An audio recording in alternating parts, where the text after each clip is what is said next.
Hello everyone, I know you watch this video to accompany you to sleep. So if you like this video, don't forget to like, comment, and subscribe. Also, don't forget to tell me where you are from and what time you watched this video. Let's jump straight into the story.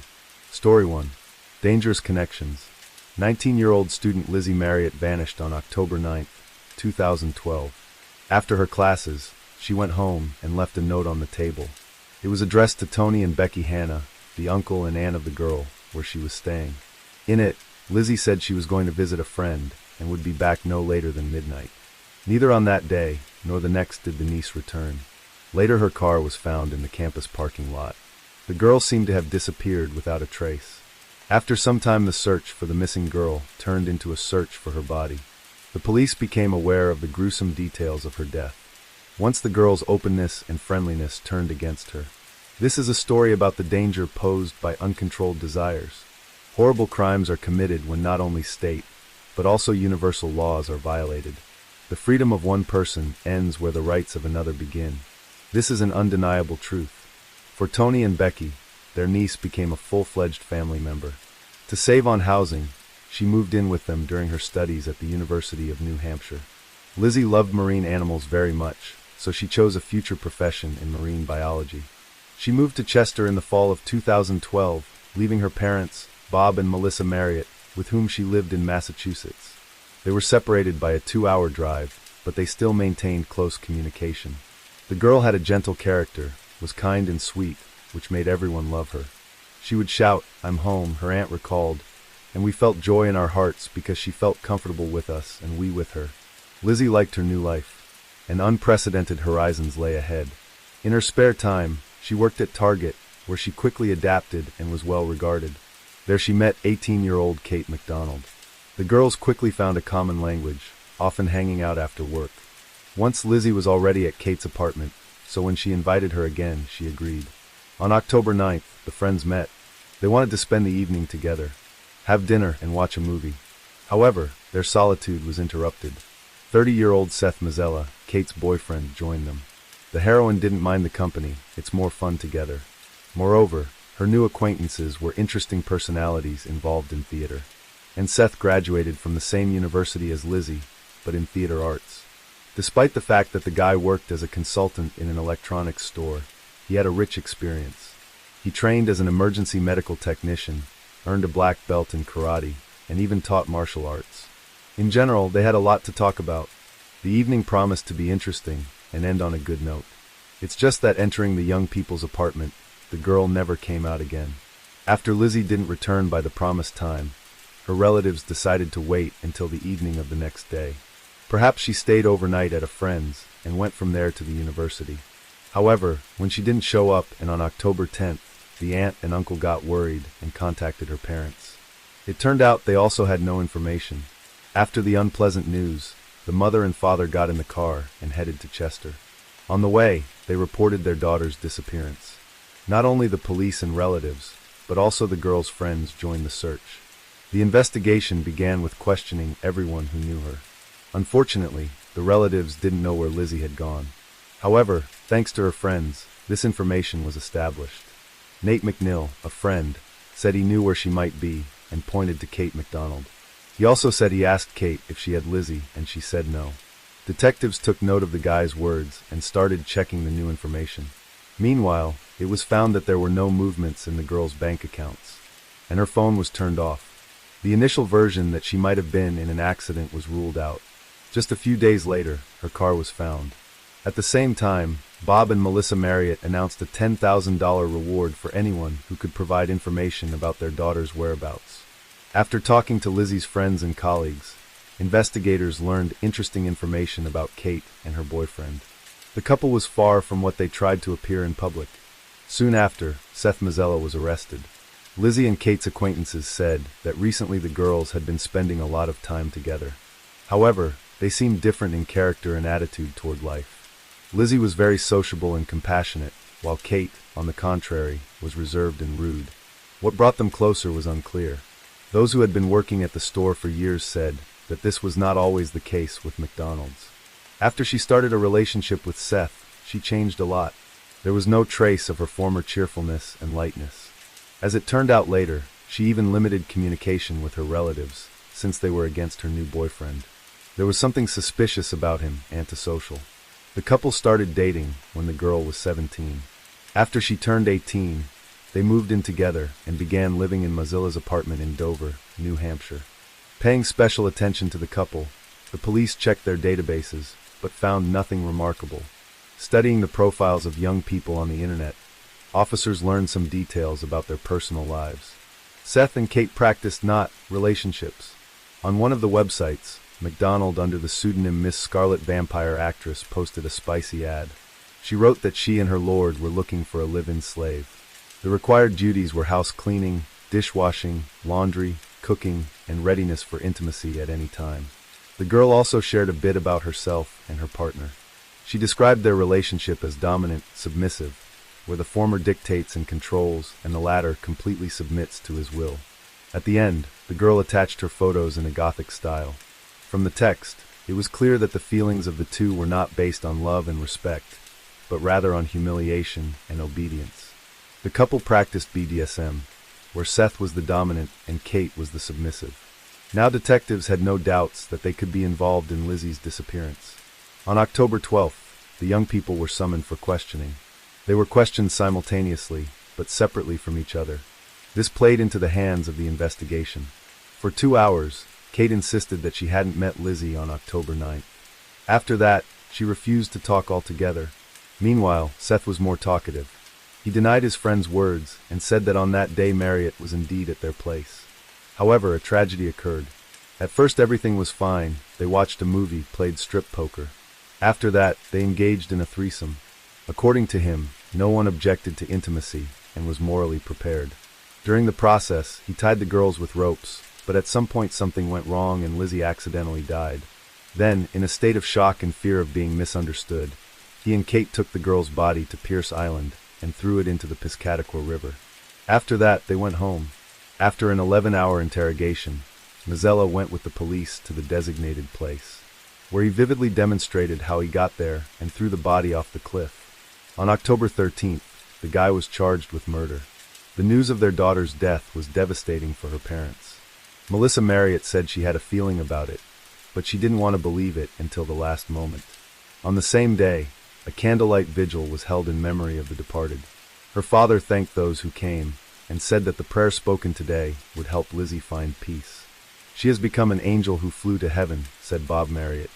Her friend Nate, who actively participated in the search for the girl, remembered that she always told funny stories, so she could lift spirits or comfort in difficult times. "Perhaps she would have found something to say to us in this case too," he sadly said. The girl's parents refused to accept the version of death told by Mozilla. They explained that their daughter was in a relationship and cherished it very much. According to them, she would never betray her beloved Brittany. They prayed to God and asked the police to find the poor girl's body as soon as possible, to say goodbye to her like humans and bury her. The search went on every day. Volunteers joined the efforts of the authorities. Even a private detective was working on it, which became Lizzie's final resting place, is subject to strong tides and ebbs. It is quite possible that she has long been carried into the Atlantic Ocean. The investigation continued. A search took place in Mozilla's apartment and beyond. It is worth noting that the young couple's house was not clean and orderly. Chaos reigned everywhere.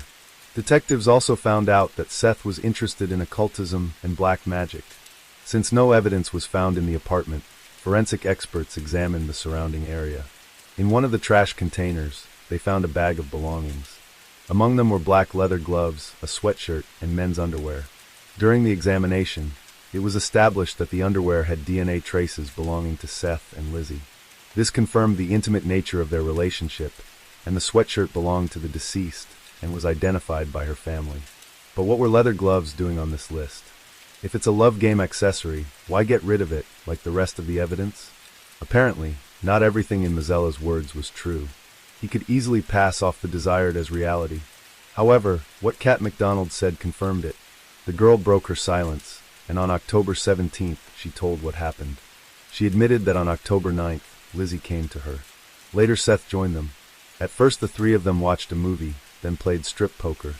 In the process of the game, they got excited and decided to have intimate relationship. Everyone's desire was mutual.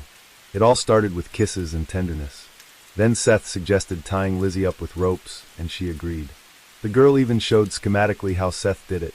Everything was going well, but suddenly Marriott had a seizure. She began to suffocate, and moments later she lost consciousness. When Seth and Kat lifted the girl, she wasn't breathing. Everything happened quickly and unexpectedly.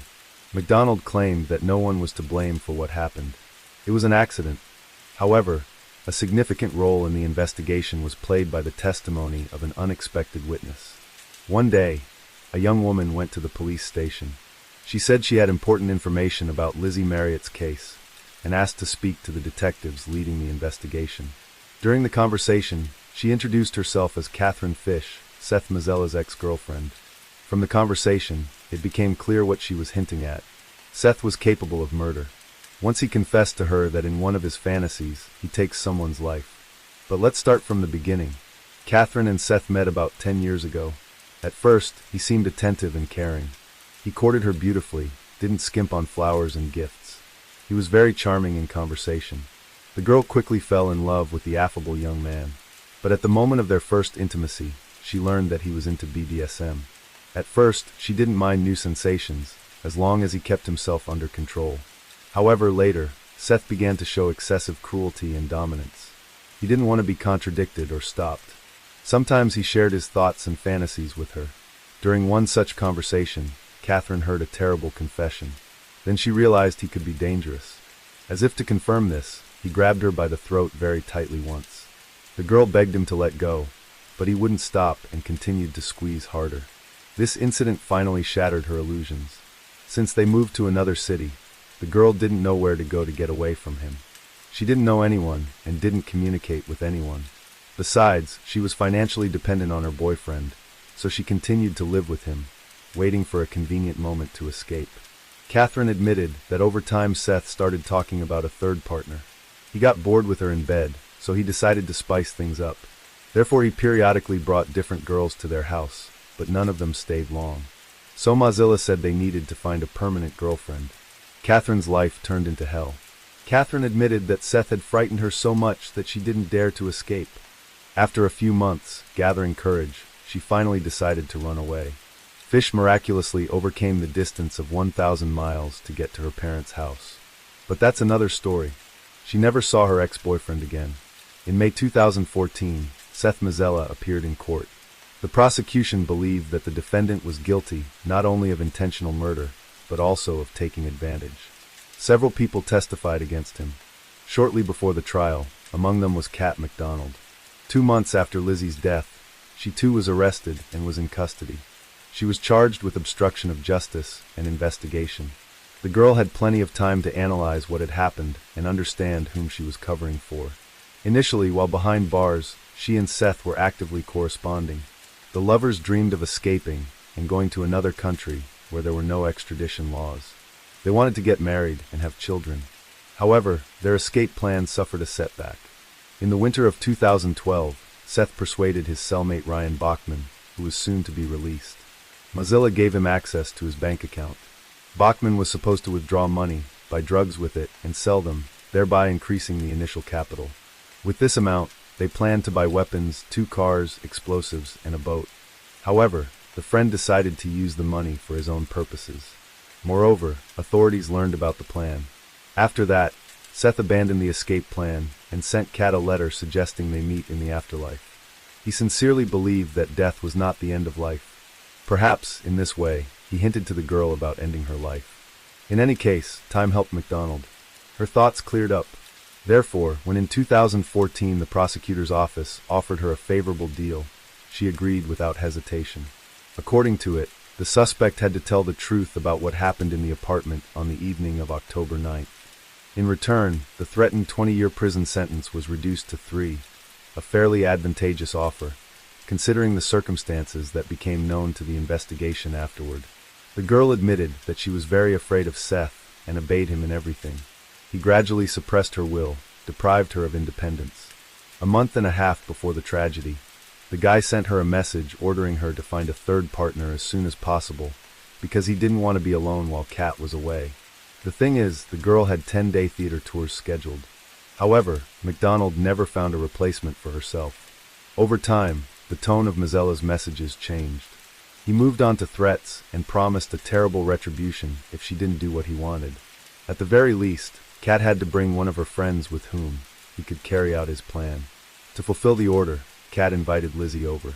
She agreed easily because she had been a guest at her place once and trusted her, and to ensure that the girl came without hesitation, MacDonald kept silent about the fact that they wouldn't be alone.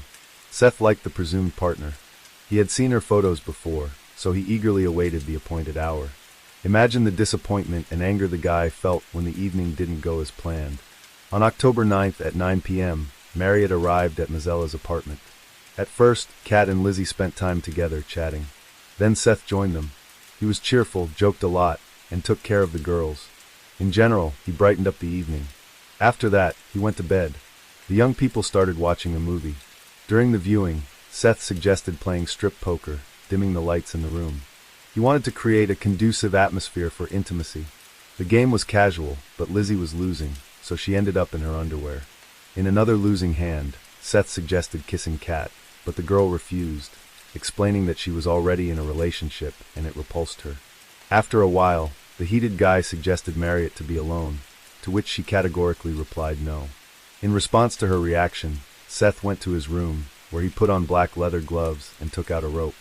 After that, he returned and sat behind Lizzie. When Seth slipped the weapon over her neck, the unsuspecting girl didn't even have time to scream. He strangled the girl without blinking an eye. Then the murderer carried out his plan and violated the body of the deceased. All this time his girlfriend sat nearby and silently watched. Kat explained that she was very scared. She was afraid of becoming the next victim, so she did nothing to help the poor girl.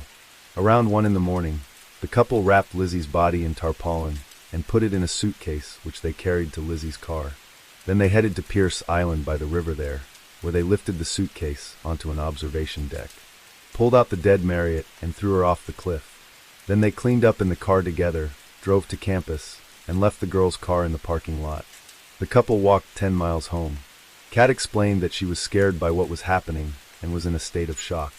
And later, she didn't want to testify against the guy because she knew he wouldn't have any trouble getting rid of her. During the trial, the girl kept but not a single tear fell from her eyes. Because of this, many in the courtroom doubted her sincerity. She was a good actress and could easily pretend to be miserable. This caught the attention of Seth's lawyer. He claimed that the girl could professionally transform into any role. The defendant's defense insisted that Lizzie died accidentally during intimacy. At the same time, no one denied that Seth and Kat got rid of her by disposing of the body. MacDonald's defense, on the other hand, argued that Kat had been under pressure for a long time, which had shaken the girl's mental state. The guy essentially limited her communication with family and friends, constantly controlling and coercing her into intimacy. The prosecution focused on deliberate murder, emphasizing the discovered gloves. According to the prosecutor, Mazzella knew what he was going to do with Lizzie, so he deliberately put them on.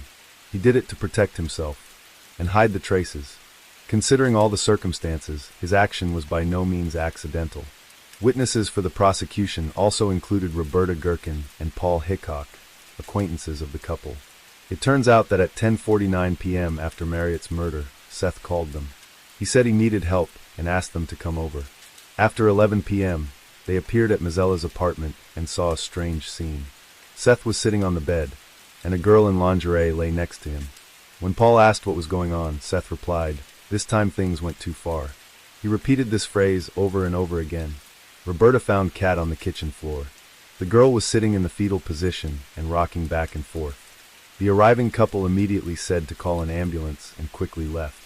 They didn't interfere and didn't call the police because they didn't want any extra trouble.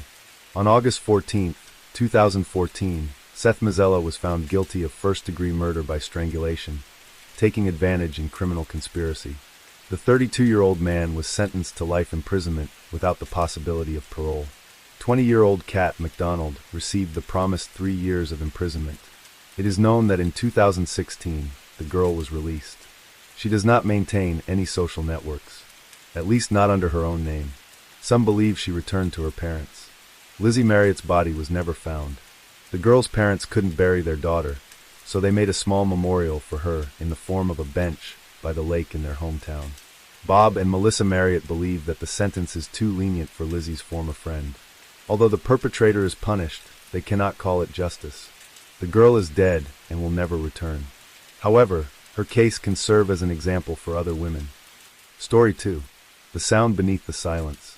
Munich in the winter of 2013 was not the postcard city of festive markets and Glühwein that tourists romanticized. Beneath the glittering facade of Marienplatz and the pristine orderliness of its avenues, a quiet unease lingered, like smoke that refused to clear after the fire had long died down. Inspector Lucas Reinhardt understood this dissonance better than most. For 15 years he had patrolled these streets, first as a beat cop and later as an investigator with the city's criminal division. He had seen how the city smiled for the cameras while concealing its scars in the cold shadows of its alleyways. But nothing had prepared him for what he was now staring at. A body sprawled face down in a pool of blood on the marble floor of the Alte Pinakothek Museum, surrounded by shattered glass and the eerie echo of an alarm that had stopped half an hour too late. The victim was Dieter Kramer, Munich's most controversial art dealer and a man with enough enemies to warrant his own filing cabinet in police archives. The murder weapon, a sculptor's chisel, stained deep red, lay beside his open hand, as if he had tried to grasp it in his final moments, not to defend himself, but to implicate something or someone. Reinhardt knew this wasn't just a robbery gone wrong. Nothing had been taken. The painting Kramer was known to have acquired illegally, a rumored lost Sheila, still hung, unbothered, on the far wall. This was personal. It reeked of revenge, the kind fermented over years. And something about the whole scene was too clean, too deliberate, as if someone had choreographed it like a theater play, down to the last blood smear on the white marble tile. The museum's security chief, a sweaty man with trembling fingers named Arno Kessler, had insisted the system had been tampered with remotely. The footage from the security cameras had been wiped an hour before the murder, and the silent alarm had never triggered, though it had passed its monthly inspection just a week ago. Reinhardt didn't buy the idea of an opportunistic hacker. Whoever did this had intimate knowledge of both the building's layout and its inner workings. The crime had the precision of a scalpel and the arrogance of someone who believed he, or she, would never be caught. By morning, the press would feast on the irony. The man who trafficked in stolen masterpieces had been killed under the roof of the city's most revered museum, surrounded by paintings worth more than the GDP of small countries. But Reinhardt saw something darker. Kramer's death had nothing to do with the art. That was the stage, not the motive. And he could already feel the familiar itch in his chest, the one that told him this was only the beginning. The deeper Reinhardt dug into Kramer's past, the murkier it became. The man had operated in the gray space between legality and crime for over 2 decades, often working as a middleman for private collectors and shady dealers in Zurich and Vienna. He had recently become involved in a bitter legal battle with a Russian oligarch named Leonid Makarov over the provenance of a stolen Renaissance sketchbook, allegedly looted during World War II and found in a vault in Liechtenstein. The lawsuit had collapsed only 2 months prior under mysterious circumstances, when the presiding judge withdrew due to personal threats. Reinhardt noted that Kramer had refused police protection at the time, perhaps out of pride, or perhaps because he thought himself untouchable. But now the arrogance had cost him his life, and the list of suspects spanned 3 countries and crossed into the lucrative underworld of black market art trafficking. One lead, however, stuck out. A coded email found on Kramer's tablet, sent the night before his murder. It read, "The ghost returns at midnight. Old debts are never forgotten. You chose wrong." Reinhardt had seen similar cryptic messages during a series of cold cases tied to a man known only as Der Schatten, the Shadow, a figure whispered about in Munich's criminal underworld as a ghost-like enforcer who surfaced only when debts went unpaid or secrets were betrayed. There had never been any proof of his existence, only bodies and rumors. Some said he was a disgraced ex-intelligence agent. Others believed he was a myth used by criminals to keep their rivals in check. But Reinhardt wasn't one to dismiss urban legends. Not when the death in front of him echoed the same trademarks. A public murder in a place of symbolic significance, a single line of cryptic threat, and no forensic evidence left behind. If Der Schatten was real, he had returned to Munich, and Kramer had made the fatal mistake of crossing him. Reinhardt knew the only way to get ahead of this case was to reach out to the one person who had ever come close to unmasking Der Schatten, Clara Vogel, a former investigative journalist turned recluse, who had vanished from the public eye after surviving a car bombing in 2008. Back then, she had been working on an exposé linking Munich's high society to illicit art dealings connected to Nazi-looted artifacts. Her investigation had implicated names from parliament to banking elites, but the story was buried after the attack, and Clara had disappeared. Reinhardt had been a young detective at the time, and had always suspected that the attempt on her life had been a message. Now, he needed her help more than ever. It took him 3 days and a favor from an old colleague in the Intelligence Bureau to track her down. Clara was living in a secluded cabin on the outskirts of Tegernsee, hidden among the pines, guarded by motion sensors and a suspicion that had hardened into steel. She had aged, but her eyes were still sharp, scanning Reinhardt with the same journalistic skepticism that had once terrified politicians. At first, she refused to get involved, but when Reinhardt showed her the encrypted message and mentioned Schatten, something in her changed. She paled slightly and stepped back into the shadows of her home, motioning him to follow. "If he's come back," she said quietly, "then someone powerful has decided that Munich needs a reminder. And if you want to know who Der Schatten really is, Inspector, you won't find him in criminal records. You'll find him in history books, buried under false names and rewritten loyalties." Clara's living room felt more like a war room than a retreat. Maps of Munich layered with red strings, dossiers with redacted lines, and files stamped for Trollich cluttered every surface. She moved through them with an archivist's precision, finally pulling out a worn manila envelope marked only with a symbol, a stylized raven perched over a broken crown. Reinhardt watched as she removed its contents, faded surveillance photographs, news clippings from the early 1990s, and a list of code names linked to a NATO counterintelligence operation known as Project Winterkrone. Clara explained that during the final years of the Cold War, West Germany had employed a network of agents tasked with quietly recovering cultural assets that were at risk of falling into Soviet hands. But some of those agents, she said, had grown greedy, turning their missions into smuggling routes, selling priceless art to fund black-budget operations or to line the pockets of senior officials. The man now referred to as Der Schatten had been one of the most efficient, but also the most brutal. When the project was disbanded after reunification, most agents vanished or were quietly absorbed into private security firms. But he had disappeared entirely. No pension, no record, just whispers of executions disguised as accidents and financial empires built on what was never supposed to exist. One name surfaced repeatedly in Clara's evidence: Anton Bruck, a former colonel in the Bundeswehr turned real estate magnate, now a celebrated philanthropist in Munich's elite circles. Reinhardt had seen Bruck at charity galas, standing beside the mayor, shaking hands with foreign diplomats. But Clara had photographs from 1991 that placed him near a bunker in former East Germany, the same week a convoy of stolen French Impressionist paintings had gone missing. The implications were staggering. If Bruck was indeed connected to Der Schatten, then Kramer's murder was not a crime of passion. It was a message to someone trying to expose decades-old crimes. Reinhardt began to connect the dots. Kramer had recently begun cooperating with an anonymous collector claiming to possess documentation on Nazi-looted art traded in secret auctions from Geneva to Dubai. Perhaps Kramer had finally threatened to go public, or worse, blackmailed the wrong man. If Bruck had sanctioned Kramer's murder, then Der Schatten, whether myth or man, was his sword. Reinhardt returned to Munich with Clara's blessing and a USB stick containing heavily encrypted files, her life's work in digital form. As he drove through the frozen outskirts of the city, his mind turned to the museum. He requested an audience with the museum's board director, Dr. Hans Liebert, a man with impeccable credentials and a career polished by patronage. At first glance, Liebert was unshakable, cordial, guarded, professional. But when Reinhardt casually mentioned the phrase Winterkrone, he noticed the flicker, a twitch too fast for the untrained eye. Liebert denied knowing anything, of course. But he did slip.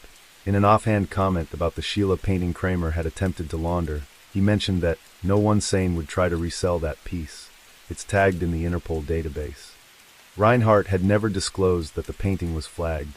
Only someone with high-level access would know. The next day, Reinhardt's phone rang. An unlisted number. A distorted voice. "You've taken the wrong road, Inspector. Return to silence, and you'll survive it." Then the line went dead. Reinhardt's instinct was to dig deeper.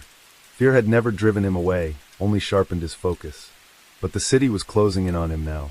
His superior at headquarters ordered him to reassign the Kramer case to federal jurisdiction, citing external political pressure. His computer access was revoked temporarily. A notice of internal review appeared in his personnel file, citing vague allegations of procedural breaches. He was being iced out, silenced. But he was no rookie. He copied Clara's files onto a secure drive and arranged a clandestine meeting with his oldest ally in the media, Carl Meinhardt, editor at Der Morgenblick. Meinhardt had published controversial stories before, exposing arms deals, exposing ties between corporate Germany and espionage rings. If Reinhardt vanished, someone needed to know the truth. But the game had already moved past him. That night, as he returned to his apartment in Schwabing, he noticed a black Audi idling 2 blocks away. No license plate, tinted windows.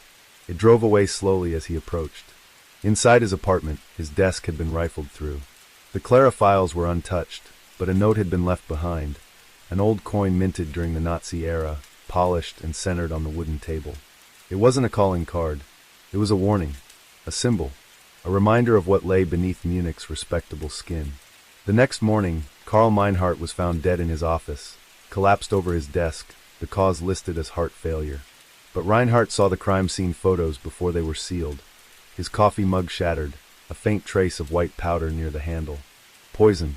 Efficient. Untraceable. A signature. The silence around Kramer's murder thickened into something oppressive. The museum hired private lawyers. Witnesses recanted statements. Arno Kessler, the nervous head of security, went missing. His car was found near the Isar River, door ajar, engine cold. No sign of him. Clara, sensing what was coming, went dark. Her cabin, when Reinhardt returned to warn her, had been cleared out with military precision. No trace, no forwarding address. Like a ghost disappearing into fog. Reinhardt sat in his car that evening, parked along Leopoldstrasse, watching the lights of the city blur in his windshield. Munich moved on, oblivious to the rot crawling beneath its foundations. The media spun Kramer's death into a footnote, a personal vendetta, a dispute over authentication. No mention of the Sheila, the lost sketchbook, or Der Schatten. No whispers of Anton Bruck. The world was as it had been, orderly, lawful, composed. But Reinhardt knew better now. He understood that some crimes didn't make it to the courtroom not because the evidence wasn't strong, but because the courtroom itself had been bought and sold long ago. He had tried to bring truth into the light, but the light itself had dimmed. And so, in a final act of quiet rebellion, Reinhardt placed the encrypted USB in a safety deposit box under Clara's real name, leaving a trail only someone as obsessed as he had been could follow. If the next person braver or luckier than him came along, they might finish what he could not. He didn't resign. He didn't run. He stayed in Munich, watching, waiting, living with the knowledge that justice had become a fable, and the ghosts that haunted the city's past now walked in its present, well-dressed and smiling. Spring came to Munich without celebration. The city bloomed with flowers and tourists, cafes filled once more with laughter and jazz, and yet for Reinhardt, the beauty felt like mockery. Months had passed since Meinhardt's death and Clara's disappearance. The Kramer case had long been closed, filed away as a resolved homicide, with no public suspects and no one left to mourn the painter but an empty studio and the shadows of half-finished canvases. Reinhardt, stripped of his caseload and reassigned to a nondescript office in traffic enforcement, spent his days reviewing accident claims and red light infractions. A man once revered for his instincts was now a ghost within the precinct, ignored, sidelined, and quietly ridiculed by younger officers who didn't understand that silence often means survival. But Reinhardt hadn't given up. Every night, after hours, he returned to his private archive, a second apartment he kept above a locksmith's shop in Heidhausen. There, the threads remained, Clara's files, recordings from his interviews, security footage he had saved before his access was revoked. He knew the truth had never gone away. It had only changed form, recloaking itself behind layers of respectability. Anton Bruck still stood untouched at the top of Bavaria's elite, opening galleries, funding restoration projects, hosting foreign dignitaries. But Reinhardt had noticed a shift, an added security detail, less public visibility, carefully choreographed interviews. Someone somewhere had warned him. And then came the moment Reinhardt had been waiting for, not through surveillance or analysis, but through tragedy. A fire broke out in the archive wing of the Bavarian National Museum, where many of Kramer's recovered works had been stored temporarily. Though no one died, dozens of pieces were lost. But what made Reinhardt's breath freeze was that among the destroyed artifacts was an item not listed in any public catalog. Rare drawing attributed to Egon Schiele, believed to have been part of the Vienna collection lost in 1944. The very piece Kramer had tried to authenticate. The museum reported that it had been part of a private donation sent by an anonymous patron 2 weeks before the fire. Reinhardt knew immediately. Someone had tried to erase it permanently, to cauterize the last nerve that connected the painter to the machine behind his death. Fueled by this clue, Reinhardt dug deeper, using backdoor contacts from his past life. An archivist in Vienna, a retired art theft investigator in Rotterdam, and even a forger he once helped arrest. Together, they traced a route. The Schiele sketch had surfaced briefly in Zurich at an underground auction house, known for dealing in grey provenance items. It had been purchased using a shell company registered in Liechtenstein, one tied, through a chain of holding firms, to a charity chaired by none other than Anton Bruck. It was the final thread, and with it came a new decision. Reinhardt could no longer fight the system from within. In secret, he compiled a 200-page dossier, detailed timelines, bank records, intercepted correspondence, even security footage leaked from Bruck's villa. He sent copies to 4 international journalists, all of whom had worked on major whistleblower stories. He encrypted the files, including cross-verification data from Clara's USB, and set them to release publicly in 7 days unless deactivated by him personally. It was not just an exposé. It was a bullet fired into the heart of the illusion Munich had become. But he did not run. Instead, Reinhardt returned to work each day with a calm smile, waiting, watching. On the 4th day, his phone rang, a number traced to a secure embassy line. The voice was familiar. Clara. She was alive. "It's begun," she said simply. "They know it's you, but they can't touch you yet. Too many eyes are on you now. But you need to disappear, for real this time." Reinhardt didn't answer at first. He looked out over the city from his office window, watched the trams go by, the pedestrians crossing slowly under blooming trees. Could he give it up? Could he leave behind the city he loved, his name, his identity, all to ensure that the truth would finally breathe? When he turned back to the phone, she had already hung up. 2 days later, it happened. A ripple turned into a wave.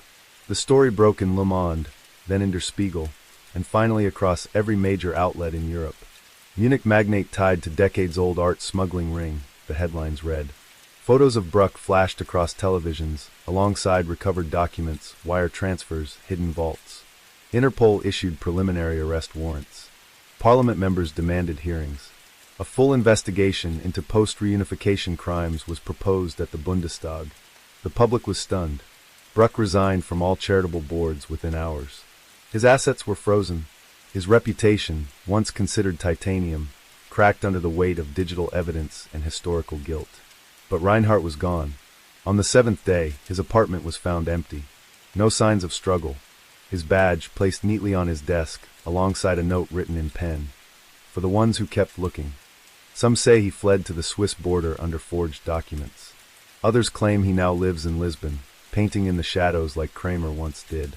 Clara, too, was never heard from again. But whispers remained, in university lectures, in articles about art repatriation, in quiet conversations among investigators.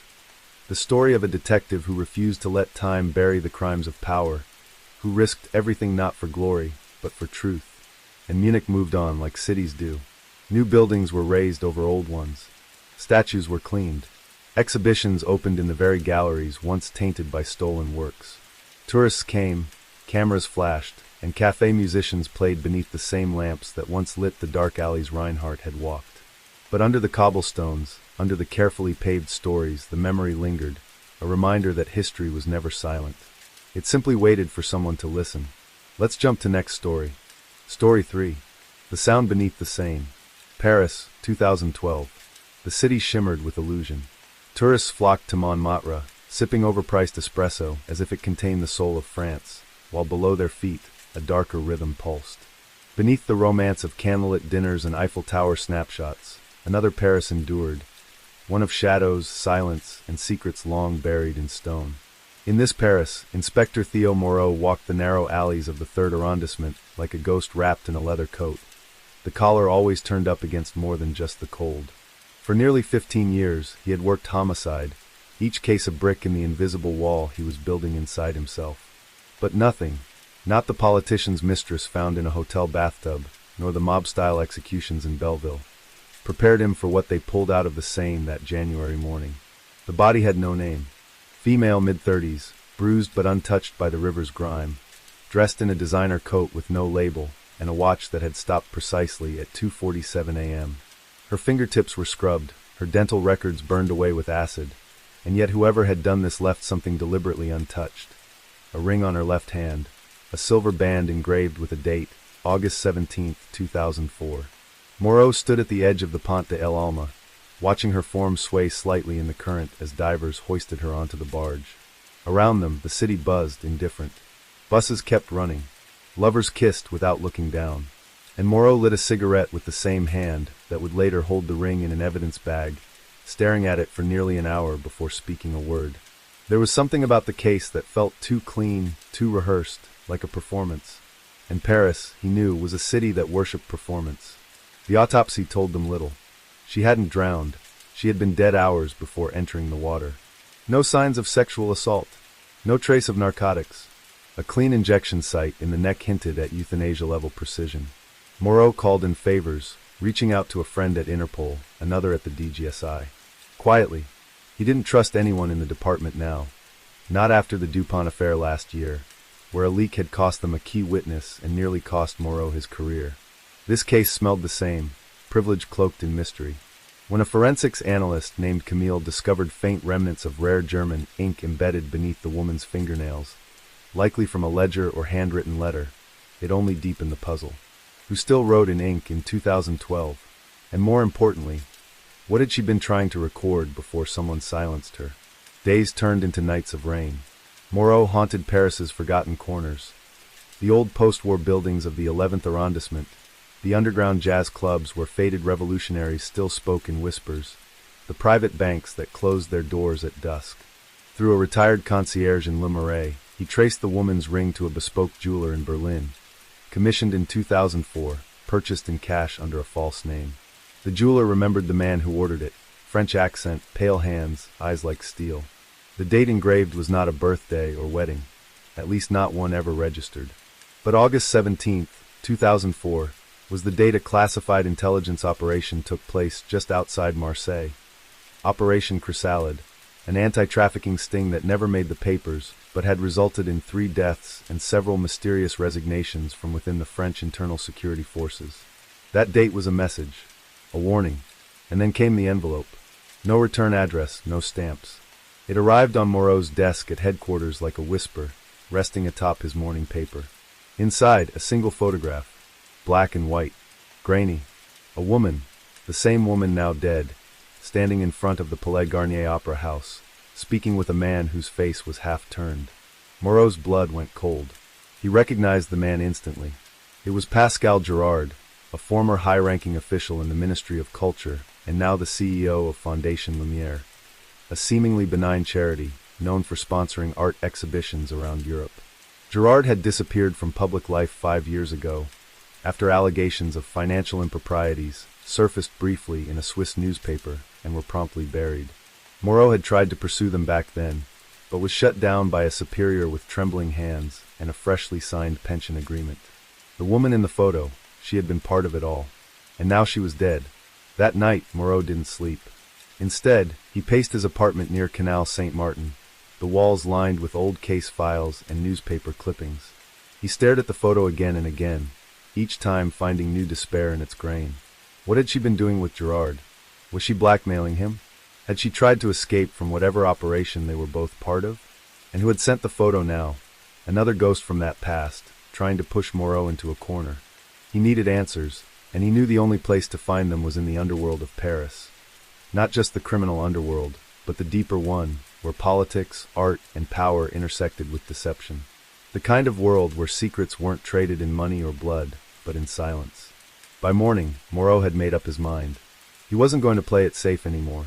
He returned to the precinct, filed a false leave report citing family illness, and drove straight to the outskirts of the city, to a small vineyard owned by one Jacques Servier, an ex-DGSE agent who had vanished from official records the same week as Operation Chrysalid.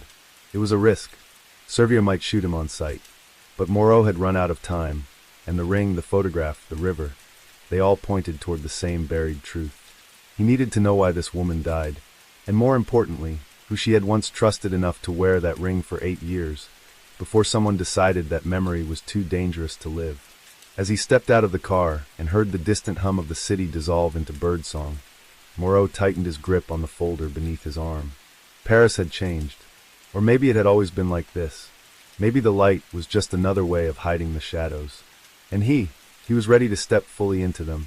The vineyard near Pontoise was quiet, but not the kind of silence that welcomed visitors. It was the cultivated hush of a place where truths were buried as deep as the vines. Theo Moreau stepped carefully along the gravel path flanked by dormant grape trellises, his boots crunching in rhythm with the distant caw of crows overhead. The house ahead was modest, stone walls bruised by years of wind, a sagging red door like a wounded mouth. No signs of life, and yet the hair on Moreau's neck stiffened. He knew Servier. The man would be watching through a rifle scope from somewhere, waiting, judging, calculating whether the visitor approaching with nothing but a folder and a detective's hunch was worth keeping alive. Moreau paused near a rusted metal watering can, cleared his throat, and said aloud, "I'm not here to arrest you, Jacques. I'm here to talk about 2004. About her."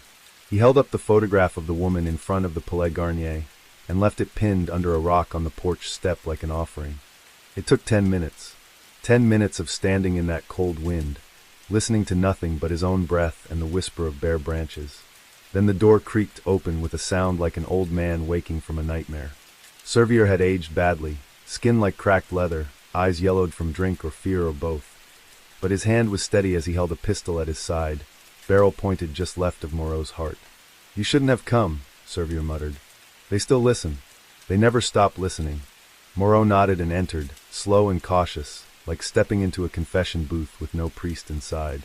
Inside the farmhouse, dust lived on every surface like a second skin. Maps pinned to the walls showed ports along the Mediterranean, flight paths from Syria to Corsica, and photographs of faces marked with red XS or question marks. Servier didn't offer him coffee. He simply sat across the table and looked at the photo again, his hand trembling now. "Her name wasn't what you think," he said at last. "They called her Lys. Not short for anything. Just Lys. Like the flower. She was an asset, freelance. Courier.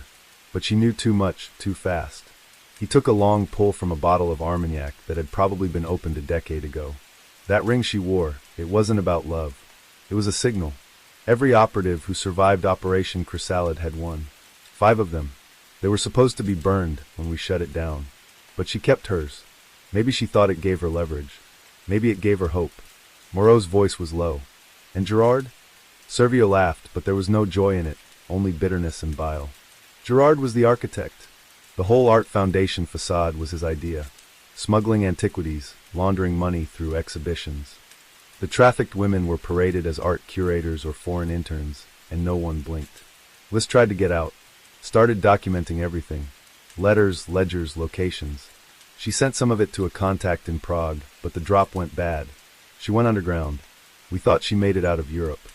He leaned closer now, his eyes bloodshot and strangely alive. "If she turned up dead in the Seine last week, it means someone dug it all up again. Or they never stopped looking." Moreau's mind raced. A forgotten ring, a photograph, a corpse polished like porcelain and tossed into the city's vein. It all aligned horribly.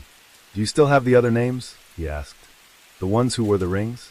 Servier nodded. 3 dead. 1 vanished. That leaves 1 left alive. He opened a drawer and pulled out a thin dossier, worn at the corners. "Her name is Eva Lorenz. Last seen in Barcelona 2 years ago. She ran a gallery funded by Fondation Lumiere. You find her, you find the rest." Then he looked toward the window, as if seeing something Moreau couldn't. "But if they know you're looking, they'll come. And when they do, don't think for a second they'll play by rules." It was dusk when Moreau left the vineyard, the sky bleeding lavender and gold across the horizon. He drove back toward Paris with the dossier on Eva Lorenz on the passenger seat, his knuckles white on the wheel.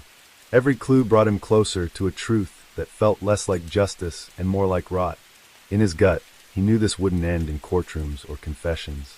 The kind of men involved in this didn't leave paper trails, they erased them. And yet something about Lys, her deliberate silence, her engraved ring, her precise death, suggested she hadn't been running in fear. She had been running toward something.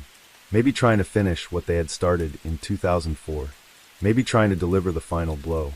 Back in his apartment, Moreau pinned Eva's photo on his wall beside the rest, strings connecting places, names, patterns. He dug through his old contacts, found someone in the Spanish Interior Ministry who owed him a favor, and booked a flight to Barcelona for the next day. But even as he packed, he felt the shift, the tension in the air, the way the hallway light in his building flickered strangely, the footsteps that didn't match his own. They were watching him now. Maybe they had been from the beginning. The envelope, the body, the ring. It could have been a trap as much as a clue. But he couldn't stop. He was past the point of safety, past the point of hesitation. This wasn't about a dead woman anymore. This was about truth, ugly, buried, and screaming to be unearthed. As midnight fell and Paris exhaled into sleep, Moreau stood by his window, watching the same glimmer under the moonlight. Somewhere out there, another body might already be sinking. Another silence might be forming. He made a silent vow then, not just to Liz, but to every victim erased by diplomacy, by money, by cowardice. If they wanted to play in shadows, he would drag them into the light. One ring at a time. The Barcelona sky was overcast when Moreau arrived, the kind of grim gray that cloaked the city's brilliance and made everything feel suspended in pause, as if the streets themselves were holding their breath. He moved quietly through the Gothic quarter, tracing the addresses and names in Servier's file until he found the gallery. Not the modern, flashy kind that tourists lined up for, but a narrow-fronted structure tucked between a disused church and a faded cafe, its windows blacked out and its signage peeling. Loren's studio. It read, as if still pretending to be legitimate, but Moreau knew better. He stepped inside and was immediately struck by the silence, the heavy, static kind that hummed through air just before a confession or a bullet. The gallery space was empty but not abandoned. Papers were neatly filed on a desk, brushes still soaked in pigment, a chair slightly askew, as though someone had just left and expected to return in minutes. He moved carefully, scanning the walls. Nothing hung except a single abstract piece, deep red swirls interrupted by jagged charcoal streaks, and something about it felt more like a scream than a painting. Behind the canvas, tucked into a shallow compartment in the wall, he found it, a small wooden box, sealed by an ornate brass latch. Inside, a USB drive, an old Polaroid of 5 women with roses tucked behind their ears, Liz among them, and a ring, identical to the one she'd worn, except the engraving read 2 of 5. His breath caught. Eva Lorenz hadn't run. She had hidden herself in plain sight, waiting, preparing. This gallery wasn't an escape, it was a vault. The USB, when decrypted later in his hotel room, told a story that no paper trail could. Names, dates, transactions. Flights chartered under diplomatic aliases. Weapons funneled through auction houses. But the most damning revelation lay in a single video file, grainy, time-stamped March 2004, showing a meeting in a candlelit salon in Montmartre. 5 men seated in a circle. Gerard was among them, and standing behind, silent, pouring wine, the 5 women. The camera was hidden behind a candelabra, but the lens captured enough.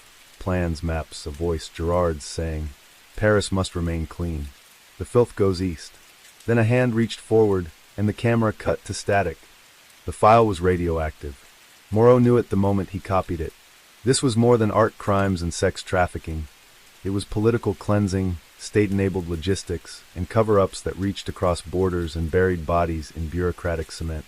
He had enough now to burn half the ministry, maybe even higher, if the press dared to touch it. But he also knew he wouldn't get far. The phone call came within an hour, unknown number, a voice like polished steel. "Inspector Moreau, you have something that belongs to us." He didn't answer. The voice continued, unhurried. "You've seen what happens to those who think secrets can be exposed without consequence." There was a pause. "We are sending someone to retrieve the package. Do not run." The line went dead. He checked out of his hotel that night, changed his appearance, cut his hair, discarded his coat, wore glasses he hadn't touched in years. He took the USB and the ring and stored them in a locker in the Sant station under a different name, sending the claim code to a former journalist friend in Geneva with instructions to publish everything if anything happened to him. Then he disappeared into the labyrinth of southern Europe, through Girona, into Nice, across to Turin, and finally to Munich, where the cold seemed to bite deeper. There, in a second-floor apartment above a Vietnamese grocery, he waited. Days passed. The air grew heavier. And then, one morning, as he stood near the window sipping bitter coffee, he saw her. Eva Lorenz. She was alive. No disguise, no attempt to hide. She walked into the bakery across the street as if she hadn't vanished from the world years ago. And when she emerged, she looked straight at him, through the glass, across the street, up 2 floors, and nodded once. That evening, they met in the cemetery of Alter Sudfriedhof, among the moss-covered gravestones and creeping ivy. She was quiet, cautious, more shadow than person. "You weren't supposed to find me," she said, "but I'm glad you did." She explained everything then. How Liz had left the ring with her as insurance, how the 5 women had agreed to disappear, scatter, take down what they could from the inside. "Only 2 of us are still alive," she said. "The rest paid." Her voice cracked. "But I'm not done yet. There's one more vault, one more file. In Paris, under the Palais." Moreau felt the chill settle into his spine. "It's suicide," he whispered. Eva shrugged. "It's truth." They returned to Paris 1 week later, together. Not through airports, but in the undercarriage of trucks, in shadows, through favors and forged IDs. They arrived in the city like ghosts returning to haunt the living. Beneath the Palais Garnier, through tunnels that once served as bomb shelters and coal routes, they found the final room, dusty, locked behind a gate of iron and rust. Inside, film reels, photos, a list handwritten in a shaky script. Moreau read the top name, Arnaud Delacourt, a name he recognized from the Prime Minister's inner circle. This would detonate everything. But they weren't alone. The echo of a boot behind them, then another. Eva turned first, eyes sharp. "Run," she said. He didn't. He raised the camera and started taking photos, one after another, as the men in suits stepped into the light with pistols drawn. One spoke. "You were warned." Eva moved fast, faster than Moreau had ever seen, grabbing one reel, smashing a bulb, plunging the room into chaotic darkness. Shots rang out. He didn't know who fired first. Only that when it ended, he was on the floor, Eva gone, a bullet in his leg, but the memory card clutched in his hand. He woke in a hospital 3 days later, guarded by police who pretended not to know what happened. But the file had already been sent. Broadcast. Leaked. Geneva published it, then Madrid, then Berlin. The names were out. Some resigned. Others vanished. A few were found hanging in their summer homes, autopsies rushed. The government denied everything. But the people had seen. And in Paris, a bouquet of lilies appeared every week near the banks of the Seine, where Liz had been found, each marked with a small silver ring tied to the stem. The truth had bloomed, finally, even if it took blood to feed it. Let's jump to next story. Story 4. Shadows beneath Stuttgart. Stuttgart in late October wore a mask of serenity, its tree-lined avenues shedding gold and copper leaves, the aroma of roasted chestnuts mingling with the cold breath of autumn. To the casual observer, it was a city in harmony, efficient, elegant, humming with the soft order of German life. But beneath that polished surface, the city pulsed with secrets, some too old to trace, others too fresh to leave fingerprints. Inspector Lucas Dreyer knew this better than most. A man shaped by silence, with eyes that saw too much and a voice that preferred not to speak unless necessary, Dreyer had served the Kriminalpolizei for 2 decades. He'd seen greed take many forms. A banker suffocating his partner with a silk tie for embezzling shares. A jealous lover turning a fireplace poker into a murder weapon. Politicians laundering money through art galleries with dead-eyed smiles. But nothing prepared him for the Velten case, which began, not with a scream, not with a gunshot, but with the quiet disappearance of a retired chemist from an apartment near Marienplatz. No forced entry. No signs of struggle. Just a teacup left half drunk, a radio still playing Schubert, and the scent of citrus cleaner clinging unnaturally to the air. Karl Velten was not a man anyone missed quickly. A recluse in his late 60s, he kept mostly to himself, spoke to no one beyond occasional nods to the bakery clerk or his landlord. But 3 days without picking up his mail triggered the building's janitor to call it in, and Dreyer, half expecting another welfare check turned suicide, found himself staring at something far more complicated.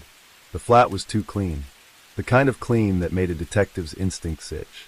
There were no family photos, no computer, no notes or journals. Just a few worn books on organic chemistry and one framed document, a commendation from BASF dated 1994. That was the only real clue. The year Velten had reportedly left his research post for health reasons, though no record of illness or disability followed. Digging into Velten's past was like trying to catch smoke. His employment file was redacted, parts missing. No pensions, no interviews, no co-workers willing or able, to recall what he had worked on. Dreyer found only one strange mention in an old Federal Archive request. Velton K. Phase 4 Stabilization Trial Correspondence. Compartment 12. It sounded like military-grade research, something classified, and the deeper he probed, the more doors slammed shut. The breakthrough came not through bureaucracy, but blood. For days after Velton's disappearance, a body was found in the Neckar River, badly decomposed, missing 3 fingers, and with facial tissue chemically burned beyond recognition. Dental records confirmed it was Velton. And inside his stomach, the forensic team found a capsule of synthetic polymer, partially dissolved, containing a microfilm strip no larger than a postage stamp. The code embedded on that film was unreadable by standard means, but the Bundeskriminalamt stepped in within hours of the autopsy and took everything, reports, samples, even the body, out of Dreyer's hands. That alone would have been enough to confirm this was no ordinary case. But what truly haunted Dreyer was the message left behind. Someone had returned to Velton's apartment after it had been sealed, bypassing the official lock without leaving any trace, and left a single word etched into the bathroom mirror using acid. Rechnung, the German word for invoice, or perhaps reckoning.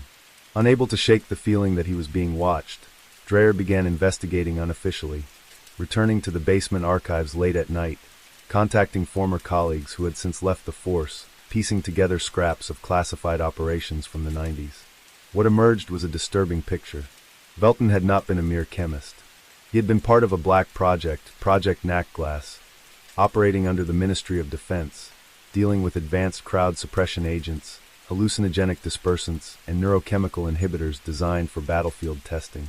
The program had allegedly been dismantled after international pressure following the Geneva Protocols, but Dreyer found circumstantial evidence it had continued in Stuttgart under corporate cover, repurposed as pharmaceutical trials run through shell companies.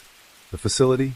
An abandoned logistics warehouse in the Moringen district, now registered to a fake Czech import-export firm. When Dreyer went there, the building appeared empty, but surveillance footage he later pulled from nearby traffic cameras showed multiple unmarked vans coming and going late at night. Worse, he saw someone in the footage that chilled him to the bone. His own captain, Franz Gerber, entering the premises at 2:13 a.m. on a Tuesday, carrying a briefcase and looking nervously over his shoulder. Now Dreyer knew what he was up against. Velton had likely tried to leak information.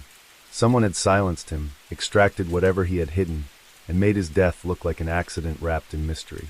But why the microfilm? Why swallow it instead of simply hiding it?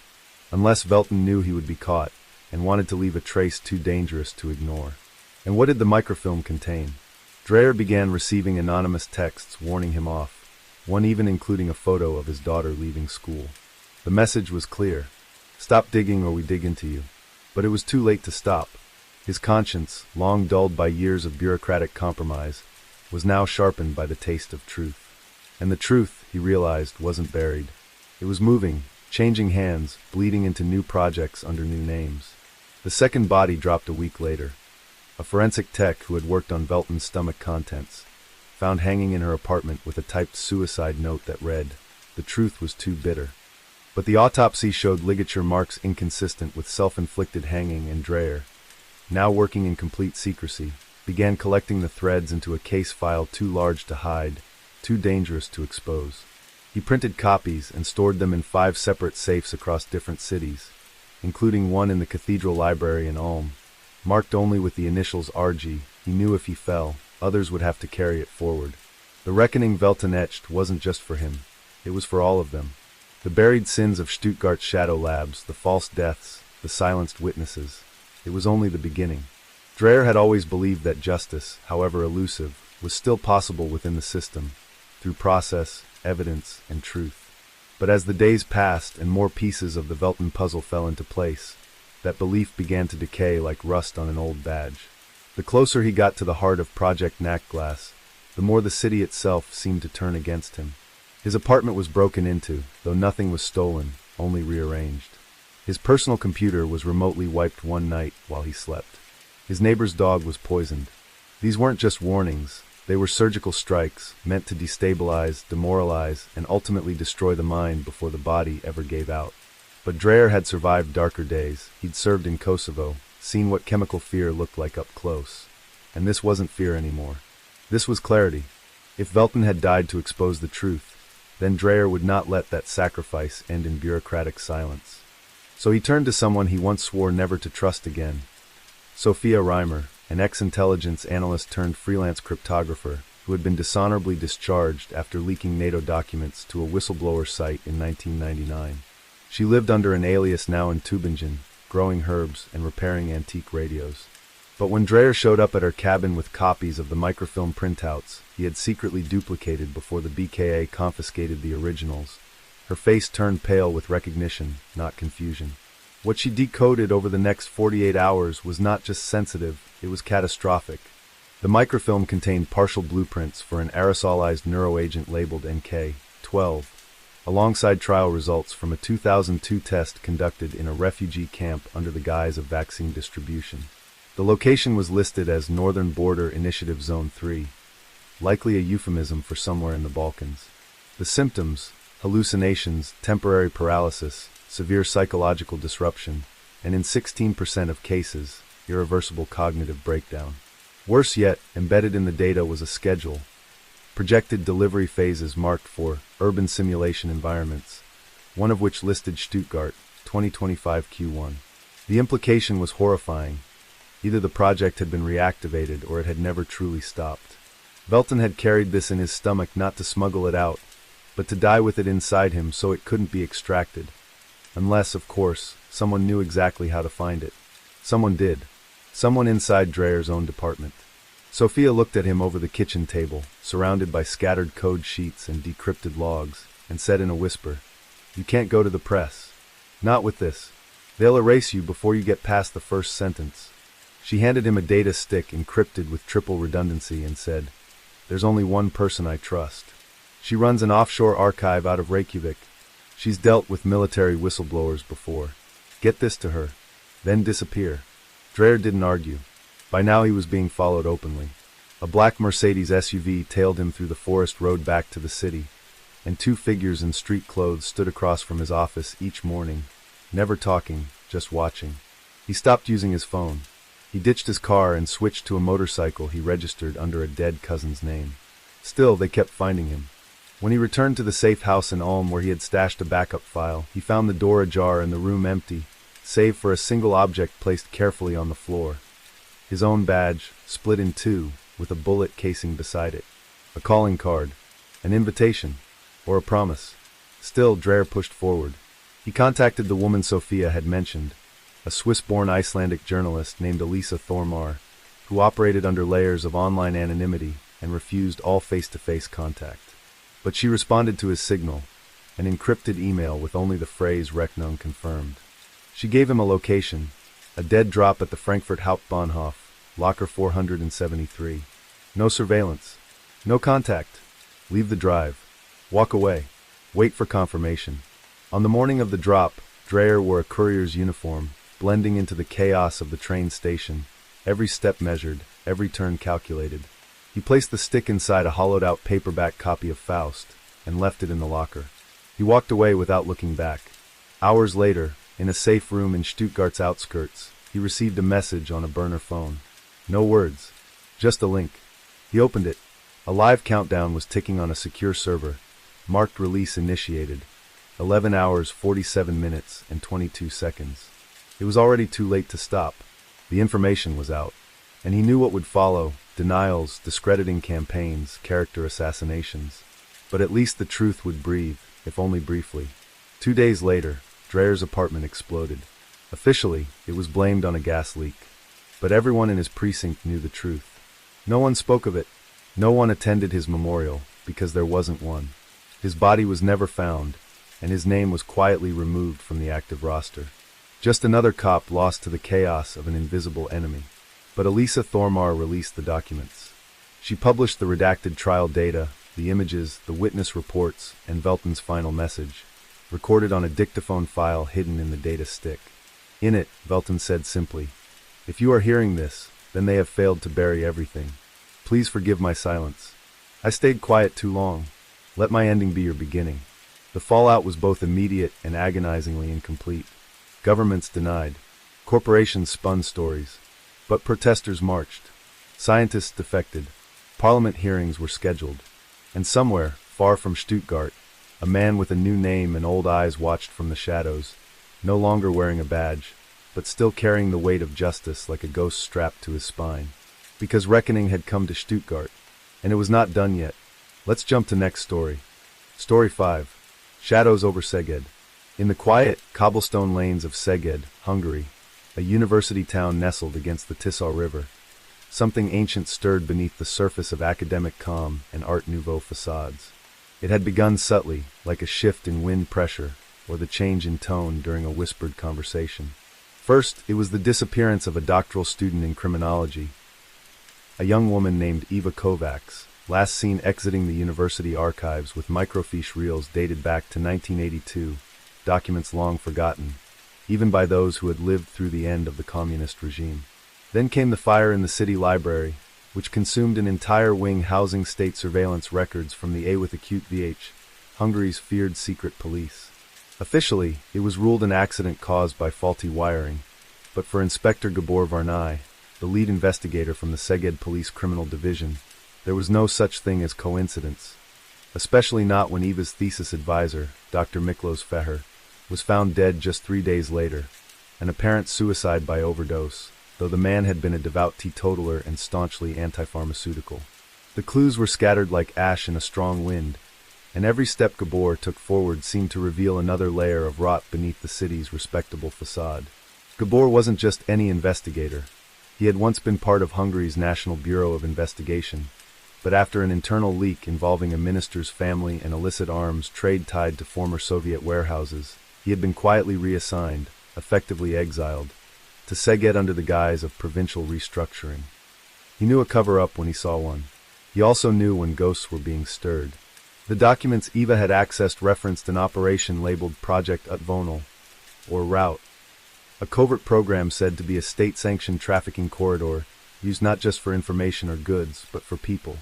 The project had officially been disbanded in 1990, yet all evidence suggested otherwise. Witness testimonies from the past were suppressed, and those few survivors who dared to speak were either discredited or vanished. What disturbed Gabor most wasn't just the pattern, but the rhythm, the way these disappearances and deaths happened in waves, every 7 to 10 years, like a beast surfacing briefly before descending again into the deep. He began his investigation not through official channels, those had long been compromised, but through the back doors of academia and the digital alleys of anonymous forums. With the help of a former student-turned-cybersecurity consultant, he unearthed fragments of correspondence between Feher and an unnamed party using the pseudonym Panaslop, Hungarian for pillar, a term often used in communist-era codebooks. The messages referenced cargo movements, cleansing stages, and disturbing allusions to preservation through sacrifice. The language reeked of cultish overtones, but the logistics were bureaucratically exact: transit dates, railway codes, archive references. And then Gabor found the image. A single, grainy black and white photo embedded in a corrupted archive file, showing what appeared to be an underground room, lined with metal shelving, its walls marked by numbers and Cyrillic script. On the floor, a metal box the size of a small coffin bore the old Hungarian state emblem, and behind it, partially obscured, was a face Gabor recognized. Colonel István Halási, declared dead in 1991, yet unmistakable in profile. Halási had been one of the last known commanders of internal intelligence before the fall, and his body had never been recovered. Only a staged car accident, a burned-out vehicle, and dental remains that had never been independently verified. With this photo as his silent key, Gabor ventured into the heart of Szeged's subterranean infrastructure. The city, like many across Eastern Europe, possessed a forgotten network of tunnels, wartime bunkers, old sewage canals, and smuggling routes from centuries past.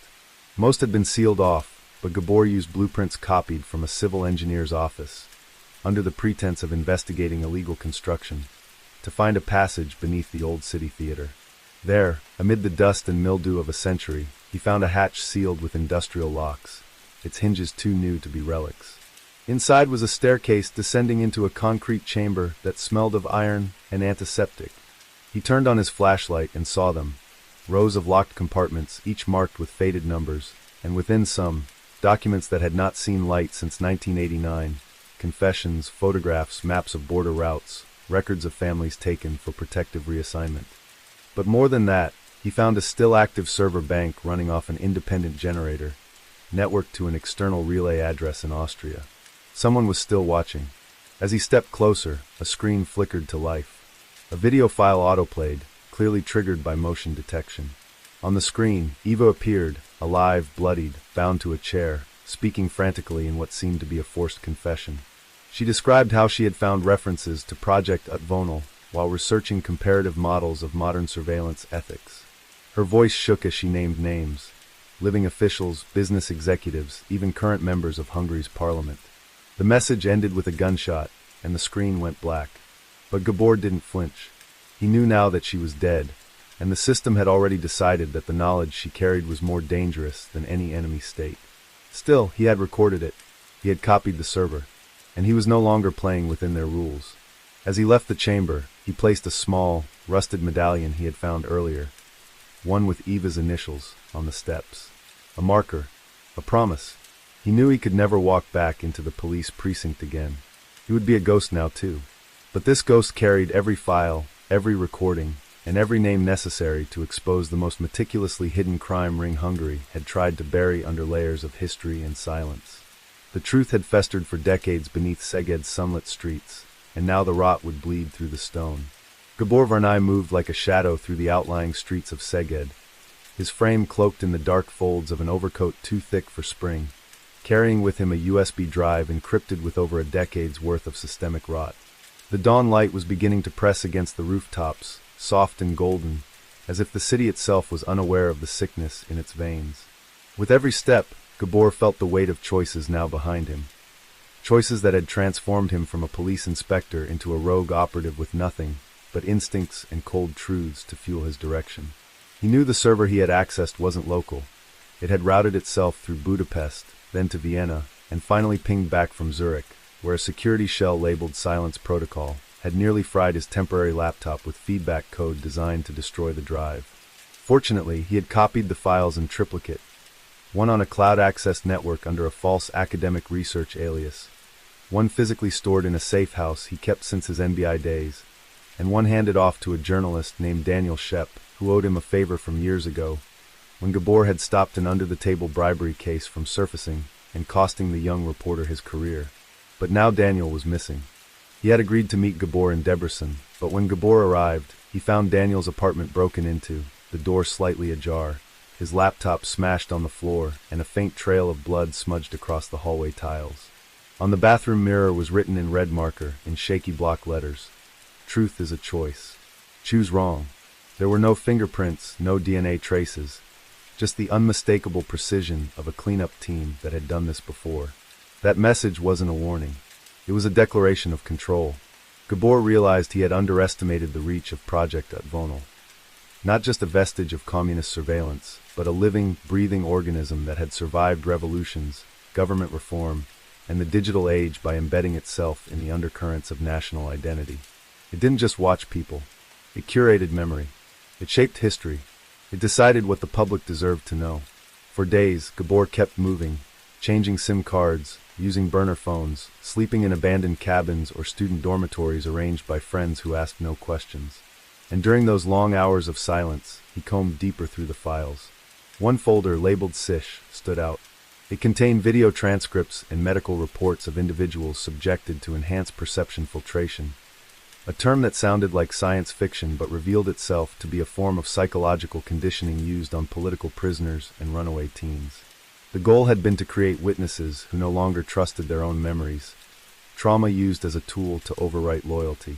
One patient, under the pseudonym Subject 17, described being forced to reenact their own arrest over and over under drug-induced hypnosis until they could no longer tell what year it was or whether they had truly committed a crime.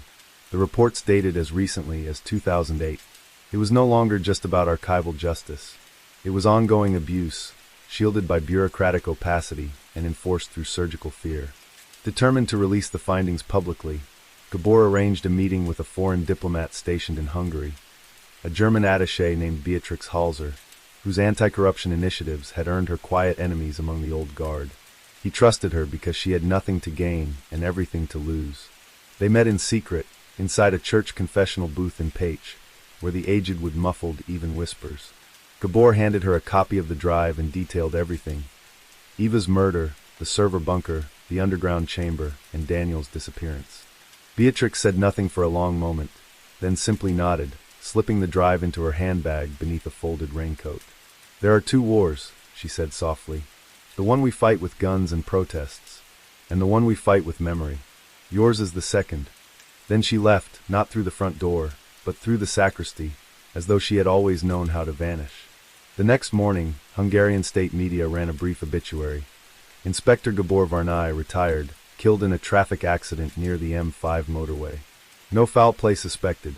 The photo was old, taken during his academy graduation in the 90s, and the article made no mention of his work with the NBI or his recent investigations. It was clear he had been erased. Not physically, they hadn't caught him, but symbolically. To the public, he no longer existed.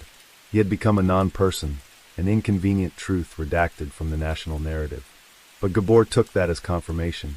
If they were burying his image, then they feared what he had uncovered.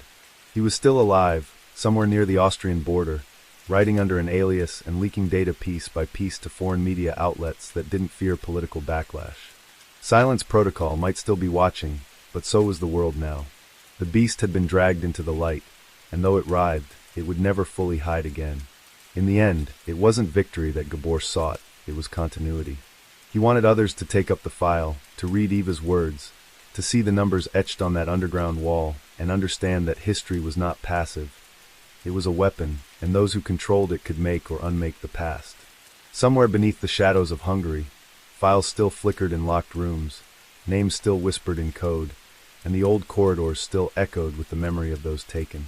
But above them, above ground, above fear, a man still walked with a truth too sharp to silence. Let's jump to next story.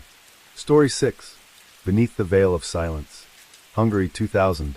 The air over Budapest was dense, thick with a damp mist that seemed to hang, clinging to the old stone buildings like a secret never meant to be shared.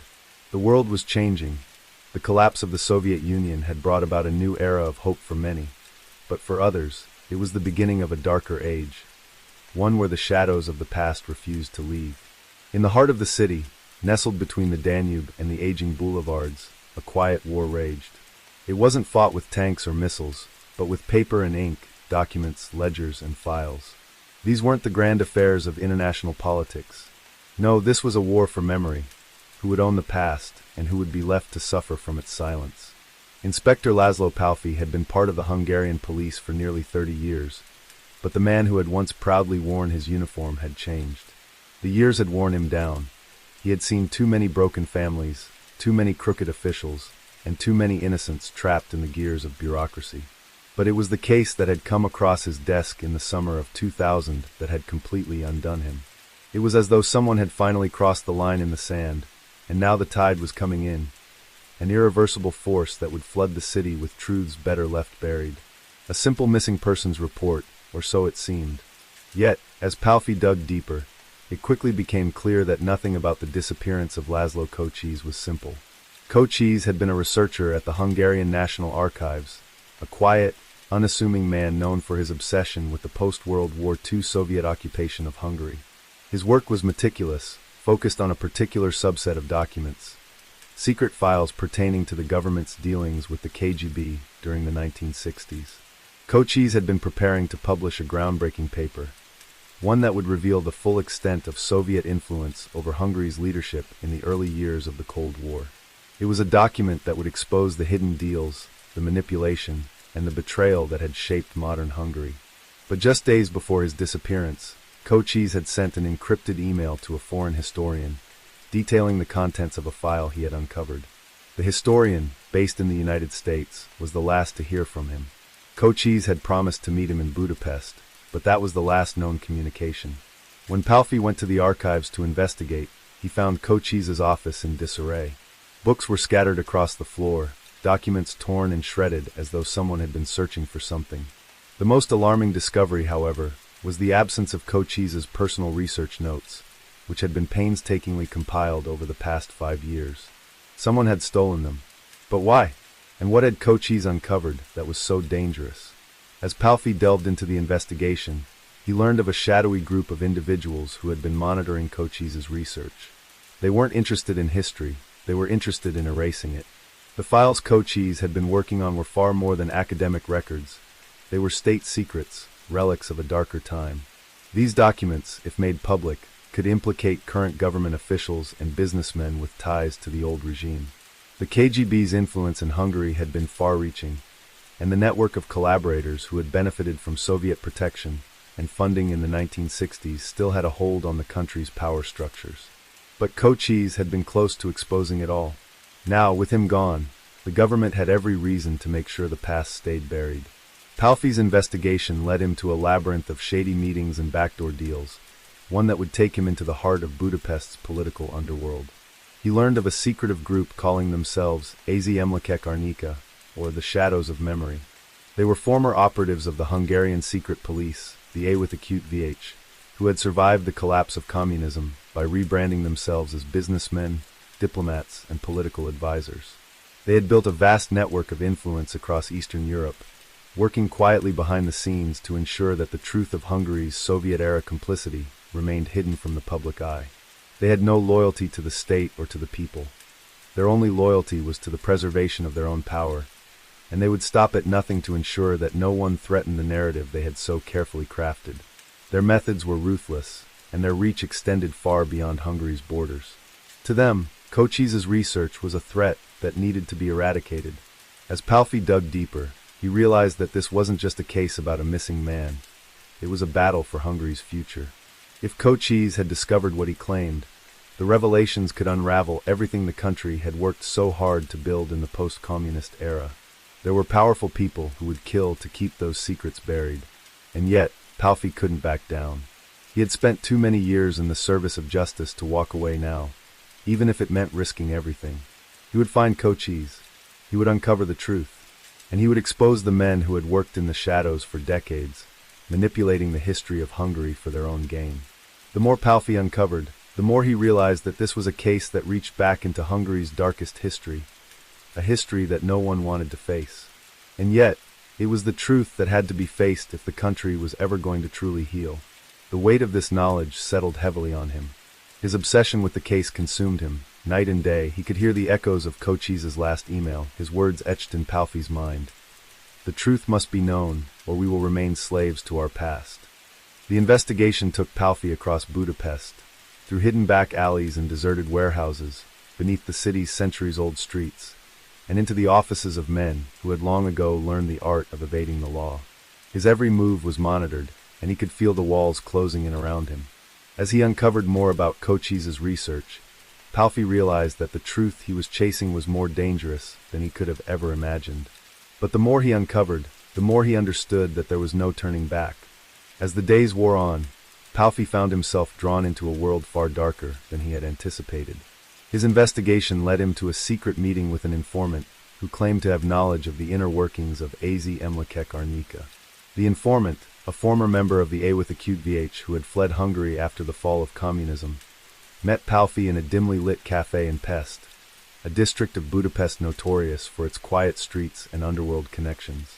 The man was nervous, constantly looking over his shoulder as he spoke in hushed tones. "They have eyes everywhere," the informant whispered, his voice trembling. "They've infiltrated every corner of the government, every business deal, every organization. You can't trust anyone." Palfi leaned forward, his gaze steady. "I'm not here to make enemies. I need to find Cochise. Tell me what you know." The informant glanced around once more before continuing. Cochise was onto something big. He wasn't just digging into old files. He was digging into the very foundations of the government. There are documents that would destroy the careers of men who are still in power. If Cochise had gone public with what he found, it would have been catastrophic for the current regime. Who would benefit from his silence? Palfi asked, his voice low but firm. "Everyone who has something to hide," the informant replied. "The highest echelons of power, from politicians to businessmen. They've made fortunes off the Soviet-era deals.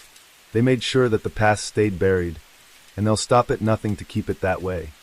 Palfi's heart raced as the weight of the situation dawned on him. He had been fighting against an invisible enemy for days now, a faceless group that moved in the shadows. But this was more than just a political cover-up. It was a battle for the very soul of Hungary. Cochise's research had the power to reveal the extent of the corruption and treachery that had shaped the country's history. It could unmask the men who had survived the fall of communism, only to morph into the new oligarchs of Hungary's fledgling democracy. It could change everything. The informant gave Palfi a name, a man who had been Cochiz's last known contact before his disappearance. A former government official with deep ties to the Soviet regime, now living in exile in Vienna. His name was Andras Kovacs, and according to the informant, Kovacs had been instrumental in managing the Soviet-backed operations in Hungary during the 1960s and 1970s. Kovacs had also been one of the few people who knew about the files Cochiz was uncovering. The informant claimed that Kovacs had tried to warn Cochiz, but it was too late. Cochiz had already uncovered too much, and someone had made sure he paid the price for it. The next morning, Palfi boarded a train to Vienna, his heart heavy with the realization that he was stepping into the lion's den. Kovacs was a man who had survived the collapse of communism by skillfully navigating the shifting tides of power. He had lived through the transition from Soviet control to Hungarian sovereignty, all the while maintaining a network of powerful allies. To confront Kovacs would be to confront the past itself, and Palfi knew that the man would never surrender his secrets willingly. Vienna was a city of elegant streets, grand palaces, and towering spires, a stark contrast to the murky waters of politics that churned beneath its surface. Palfi tracked Kovacs down to a secluded mansion on the outskirts of the city. The mansion, nestled in a quiet neighborhood, was surrounded by high iron gates and towering trees that seemed to conceal its secrets from prying eyes. As Palfi approached the house, he felt a cold shiver run down his spine. This wasn't just the home of a former official. It was the lair of a man who had built his empire on lies and deceit. When Kovacs answered the door, he was an older man, his face weathered by time, his hair thinning, but his eyes sharp and calculating. There was no warmth in his gaze, only a quiet recognition of the danger that Palfi posed. He had seen men like him before, men who had come seeking justice, only to find themselves entangled in webs of corruption far beyond their understanding. "You've come for the truth, I assume?" Kovacs's voice was cold, almost amused. "But be warned, Inspector, truth is a dangerous thing. It can ruin lives, destroy reputations, and shatter the very foundation of a society. Is that what you want?" Palfi nodded, undeterred. "I want to find Cochiz, and I want to know what he uncovered. You know more than you're willing to admit." Kovacs studied him for a moment before speaking again, his tone becoming more serious. Cochiz was a fool. He thought he could expose the past without consequences. But the past has a way of coming back, Inspector. The truth you seek is buried deep, far deeper than you think. If you keep digging, you may find that the answers you're looking for will destroy you just as they destroyed him. Palfi clenched his jaw, fighting the urge to let his frustration show. "Then tell me, Kovacs, why did Cochiz disappear?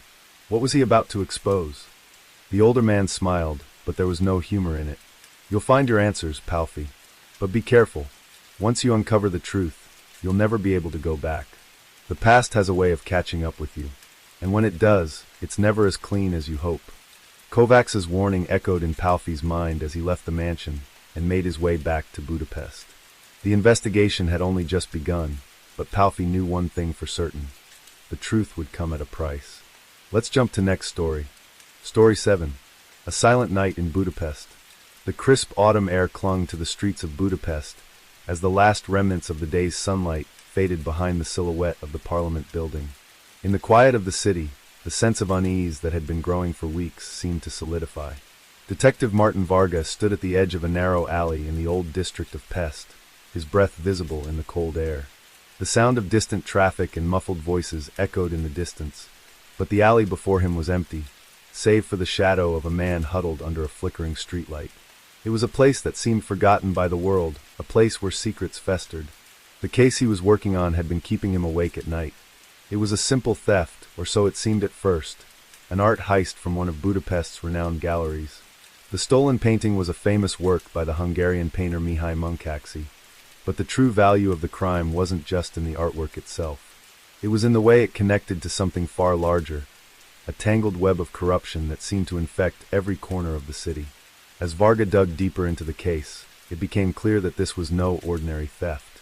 The more he uncovered, the more he felt like a small cog in a machine much bigger than he could have ever imagined. Varga had been working in the Budapest police department for over a decade, but this case felt different. It wasn't just the stakes, it was the coldness of it all. This wasn't a crime of passion or desperation. It was calculated, methodical, and chillingly precise. It wasn't just about the painting, it was about power, money, and control. Whoever was behind this knew how to manipulate the system, how to pull the right strings and make the right people disappear. A few hours earlier, Varga had visited the gallery where the painting had been stolen from. The director, a man named Gabor Sarkozy, had been tight-lipped, too nervous for his own good. Varga could tell that Sarkozy knew more than he was letting on, but getting him to talk was another matter entirely. Varga had walked through the gallery, inspecting every inch, hoping for a clue, a piece of evidence that would break the case open. He found nothing. But then, in the midst of his search, something caught his eye, an old photograph tucked behind a stack of files on the director's desk.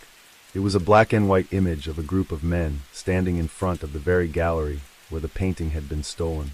They were dressed in suits, their faces serious, and at the center of the group stood a man Varga recognized, Adam Juhas, a former high-ranking officer in the Hungarian police force who had been dismissed under mysterious circumstances several years ago. Varga's heart skipped a beat. Juhas had been a figure of significant influence in Budapest during the late 1990s, but after his sudden fall from grace, he had disappeared from public life. No one knew where he had gone or what he had been up to, but rumors had always swirled about his involvement in shady dealings. The photograph was a clue, and it was clear to Varga that Juhas was connected to the heist in some way. But how? And why? Varga's mind raced as he pieced together the puzzle. He knew that Juhas wasn't just a former cop with ties to organized crime. He was someone who had deep connections to powerful figures in both the police and political spheres. The more Varga thought about it, the more he realized that this case was more than just about stolen art. It was about the unraveling of a carefully constructed web of influence that spanned the highest levels of Hungary's political and criminal elite. As he turned the corner of the alley, Varga's eyes fell on something that made his blood run cold. A black Mercedes sat idling at the end of the street, its engine purring quietly in the night. The car's tinted windows reflected the pale light from the street lamps, and though no one was visible inside, Varga had a sinking feeling that he wasn't alone. He could feel the weight of the moment, the slow realization that the investigation he had embarked on had become far more dangerous than he had anticipated. Whoever was behind this, they were watching him. And the more he uncovered, the more he realized that there was no way back from this. Varga stepped closer to the car, his hand instinctively brushing the holster at his side. He wasn't sure if it was a sense of duty or something more personal that drove him to press on, but the stakes were now higher than ever. The painting was just the beginning. If he didn't act quickly, he would be swallowed whole by the system he had sworn to protect. A man stepped out from the shadows, his silhouette barely visible against the darkened backdrop of the alley. Varga's instincts kicked in, and he narrowed his eyes, assessing the situation. The man was tall, dressed in a long overcoat, his face hidden by the collar. Varga didn't recognize him, but the man's gait, the way he moved with confidence, suggested that he was no stranger to danger. "You're looking for something, Detective Varga." The man's voice was low and gravelly, cutting through the silence. Varga didn't flinch. He stood his ground, his eyes never leaving the stranger. "Who are you?" The man took a step forward, his face still obscured by the shadows. "Let's just say I have information you'll want to hear. But you have to be careful, Detective. The game you're playing is bigger than you think." Varga felt a shiver run down his spine. This was no ordinary criminal. This was someone with inside knowledge, someone who had the power to make or break careers. And Varga knew that once he took the bait, there would be no turning back. But he had no choice. The case was too important. The stakes were too high. "I'm listening," Varga said, his voice steady. The man smiled, his teeth flashing briefly in the dim light. "Then follow me. There's much more at stake than you realize." Varga followed the man down the alley, every step measured and calculated. The strange thing about the city at night was how different it felt when you were in pursuit of something dangerous. Budapest, with its rich history and sprawling architecture, could feel both like a maze and an open book. The shadows seemed to stretch and bend, and the quiet corners hid all sorts of secrets. The stranger led him further away from the main roads, through alleys that seemed to dissolve into nothingness. "Where are we going?" Varga asked, his voice a bit sharper than intended. He didn't trust this man, but he was desperate for answers. Every fiber of his being screamed to turn back, to call for backup, but the man had piqued his curiosity. There was something in the way he spoke that made it clear he knew more than he was letting on. "You'll see soon enough," the man replied, without breaking his stride. His shoes made a soft tapping sound on the cobblestones, and Varga couldn't help but notice how quiet the city seemed, as if the entire world was holding its breath. It was the kind of stillness that preceded a storm. Finally, they reached a dilapidated building at the end of the alley. It was an old warehouse, the kind that had been abandoned for years, its windows boarded up and its brick facade crumbling. There was no sign of life, no indication that anyone had been here in years. The stranger paused at the door, glancing over his shoulder to make sure Varga was still behind him. "This is where the real story begins," the man said, his voice almost a whisper. "You're in way over your head, detective." Varga hesitated. The hairs on the back of his neck stood up. He had a feeling that he was about to discover something that would change everything. But it wasn't just the case anymore. It was his career, his reputation, and possibly his life. Whatever lay inside this warehouse had the power to destroy everything he had worked for. The man stepped forward, pushing the heavy door open with a creak that echoed in the silence. Varga followed him inside, his hand instinctively moving to the gun at his side. The warehouse was dark, the only light coming from the flickering bulb above their heads. The air smelled musty, like forgotten things, and the sound of dripping water echoed from somewhere deep within the building. The man led Varga down a narrow corridor, and as they moved deeper into the warehouse, Varga began to feel the weight of what he was stepping into. The walls seemed to close in around him, and he couldn't shake the feeling that someone was watching them. It wasn't just the atmosphere, it was the palpable sense of danger.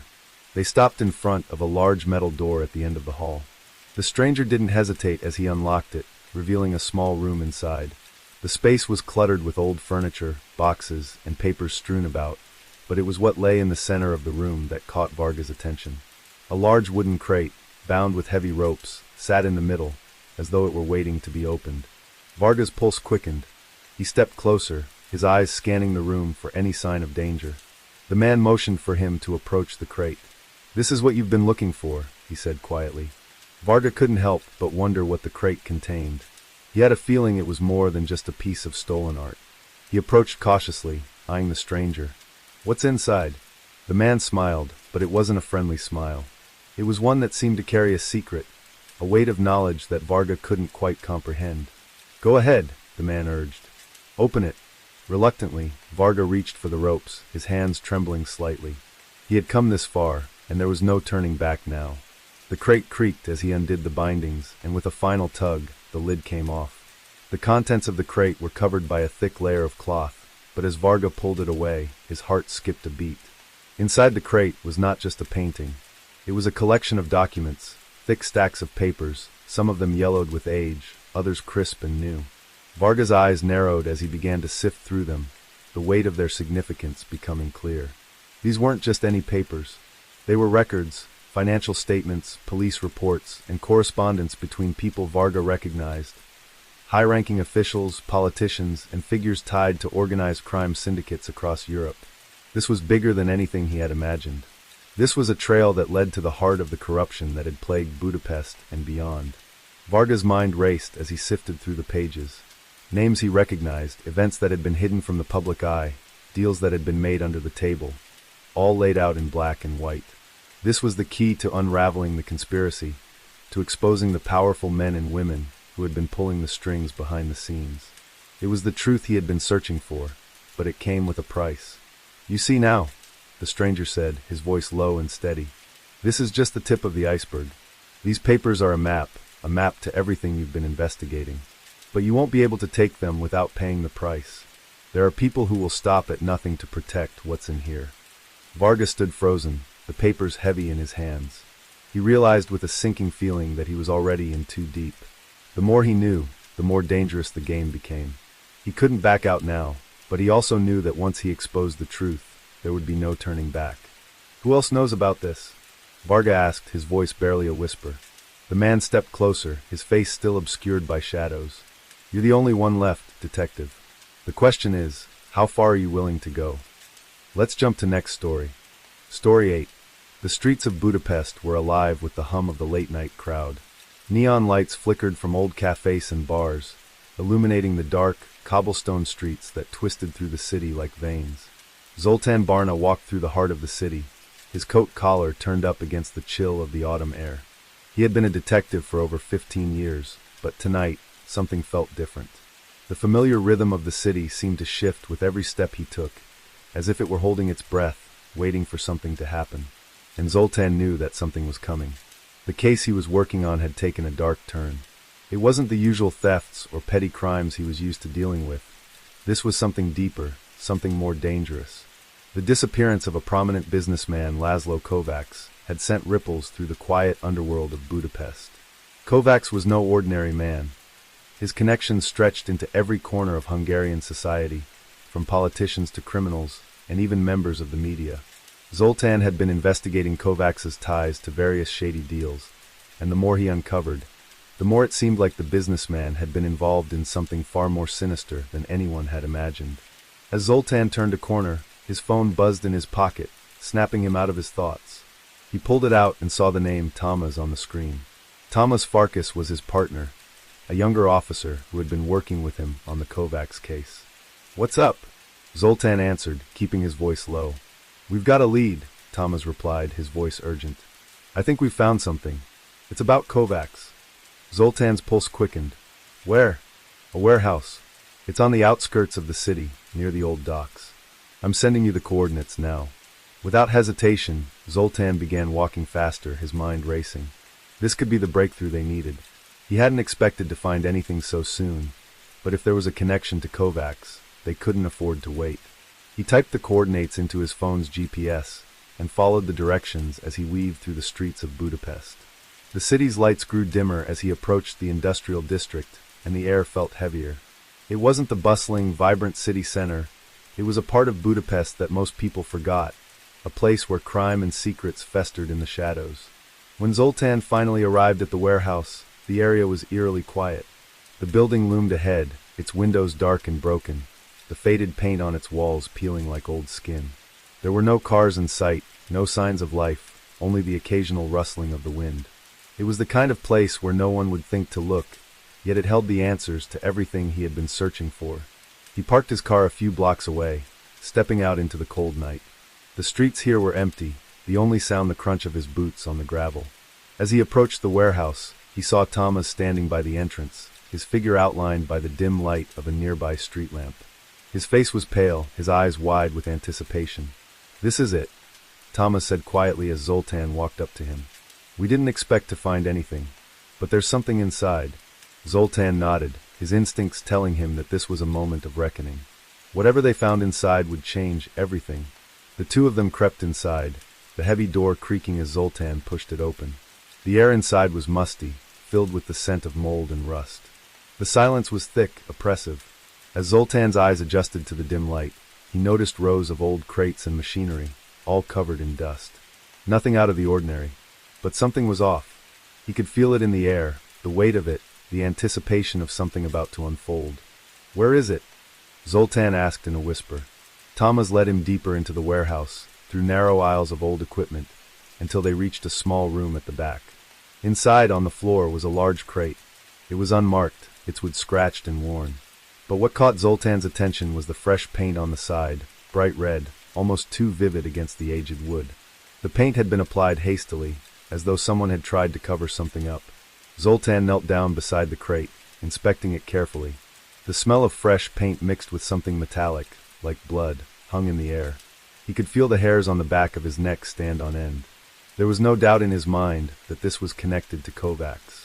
"Open it," Zoltan said. Thomas hesitated for a moment, but then grabbed a crowbar from nearby and pried open the crate. The lid groaned as it came off, revealing the contents inside. At first, Zoltan couldn't make out what it was, until the dim light hit it, revealing a series of tightly wrapped bundles.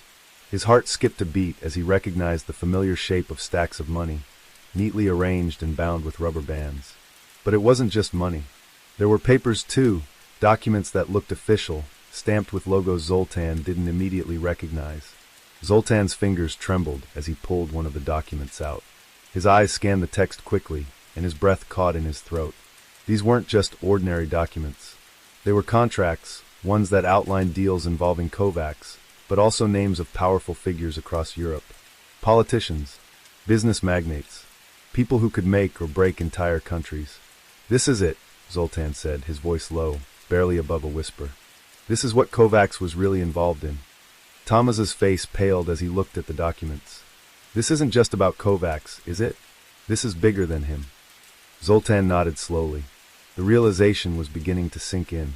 They had just uncovered the tip of an enormous iceberg, a criminal enterprise that spanned continents, with its roots firmly planted in Hungary. The documents in the crate were evidence of money laundering, illegal arms deals, and corruption at the highest levels. This was a conspiracy that reached further than Zoltan had ever imagined. But just as he started to process the magnitude of what they had found, a sharp noise cut through the silence. A door slammed open in the distance, followed by the sound of footsteps. "Get down," Zoltan hissed, grabbing Thomas by the arm and pulling him behind the crate. Their hearts raced as they listened to the approaching footsteps. Someone else was here, someone who didn't want them to find this. The footsteps grew louder, echoing off the walls of the cavernous warehouse. Zoltan and Thomas crouched low behind the crate, barely breathing. The weight of the moment pressed down on Zoltan's chest, each second stretching into eternity. His mind raced as he tried to think of their next move. Whoever was coming had to be connected to whatever was hidden in that crate. It was no coincidence that they were here now, at this very moment. Zoltan motioned for Thomas to stay quiet as he slowly drew his gun from the holster. The cold metal felt solid in his hand, offering a fleeting sense of reassurance. But he knew that this was no time to be careless. Whoever was on the other side of the warehouse was likely armed, and they had to be ready for anything. "Stay low," Zoltan whispered. Thomas nodded silently, his eyes wide with a mix of fear and determination. They had been through countless investigations together, but this was different. This wasn't a simple case of corruption or fraud. It was something far darker, something that involved forces far beyond their control. They had uncovered a network of crime so vast, so insidious, that the very people they were trying to bring to justice could easily turn the tables and make them disappear without a trace. The footsteps stopped suddenly, just a few feet away from the crate. Zoltan's heart thudded in his chest. The silence that followed was suffocating, broken only by the faint hum of the city's distant nightlife creeping in through the cracked windows. "Do you see them?" Thomas whispered, his voice barely audible. Zoltan shook his head slightly, unable to make out anything through the dark shadows. He had no idea who was approaching or how many there were, but he knew one thing for certain. If they didn't act quickly, they would be trapped in here with no way out. The door creaked again, and Zoltan heard muffled voices. He strained his ears, trying to pick out the words, but it was no use. They were speaking too softly, too far away. Then, without warning, the door slammed shut, and the footsteps started moving toward them. Zoltan's mind was working in overdrive. Whoever these people were, they clearly didn't want the crate found. That meant they would stop at nothing to make sure no one left the warehouse alive. Zoltan's grip on his gun tightened as he positioned himself behind the crate, preparing for the worst. A figure appeared from the shadows, silhouetted in the dim light. Zoltan's eyes narrowed as he studied the person, tall, with a broad build, wearing a leather jacket that hung loosely around his frame. The man's face was obscured by a hood, but Zoltan could make out the glint of a gun tucked into his waistband. Zoltan's pulse quickened. It was clear this man was no ordinary thug. He moved with the kind of confidence that came from years of experience. This wasn't a random thug. This was someone who had been trained for moments like this. Without warning, the man turned sharply, scanning the room. Zoltan held his breath, praying he wouldn't be spotted. The seconds felt like hours as the figure stepped closer to the crate, his heavy boots thudding on the floor. Zoltan's mind screamed at him to act, to do something before they were discovered. He slowly began to inch his body around the crate, his eyes locked on the figure as he drew a bead on the man's back. Then suddenly the man stopped and turned, his gaze sweeping over the room. Zoltan froze, heart pounding, afraid that his slight movement had given him away. But the figure's attention remained elsewhere. He was distracted, perhaps by something else in the shadows. Zoltan took his chance. In one swift motion, he moved, silently positioning himself behind the man. He brought the barrel of his gun up to the man's back, the cool metal pressing against his spine. The man stiffened, realizing too late that he was no longer alone. "Drop the gun," Zoltan said, his voice steady and calm, despite the adrenaline coursing through his veins. "Now." The man hesitated for a moment, then slowly raised his hands in surrender. His fingers loosened from the grip of the gun, which clattered to the floor. Zoltan kept his gun trained on the man, his eyes never leaving him. He could hear Thomas moving behind him, creeping silently to the side to get a better angle. The moment felt like it could explode into chaos at any second, and Zoltan knew they couldn't afford to make any mistakes. "Who are you?"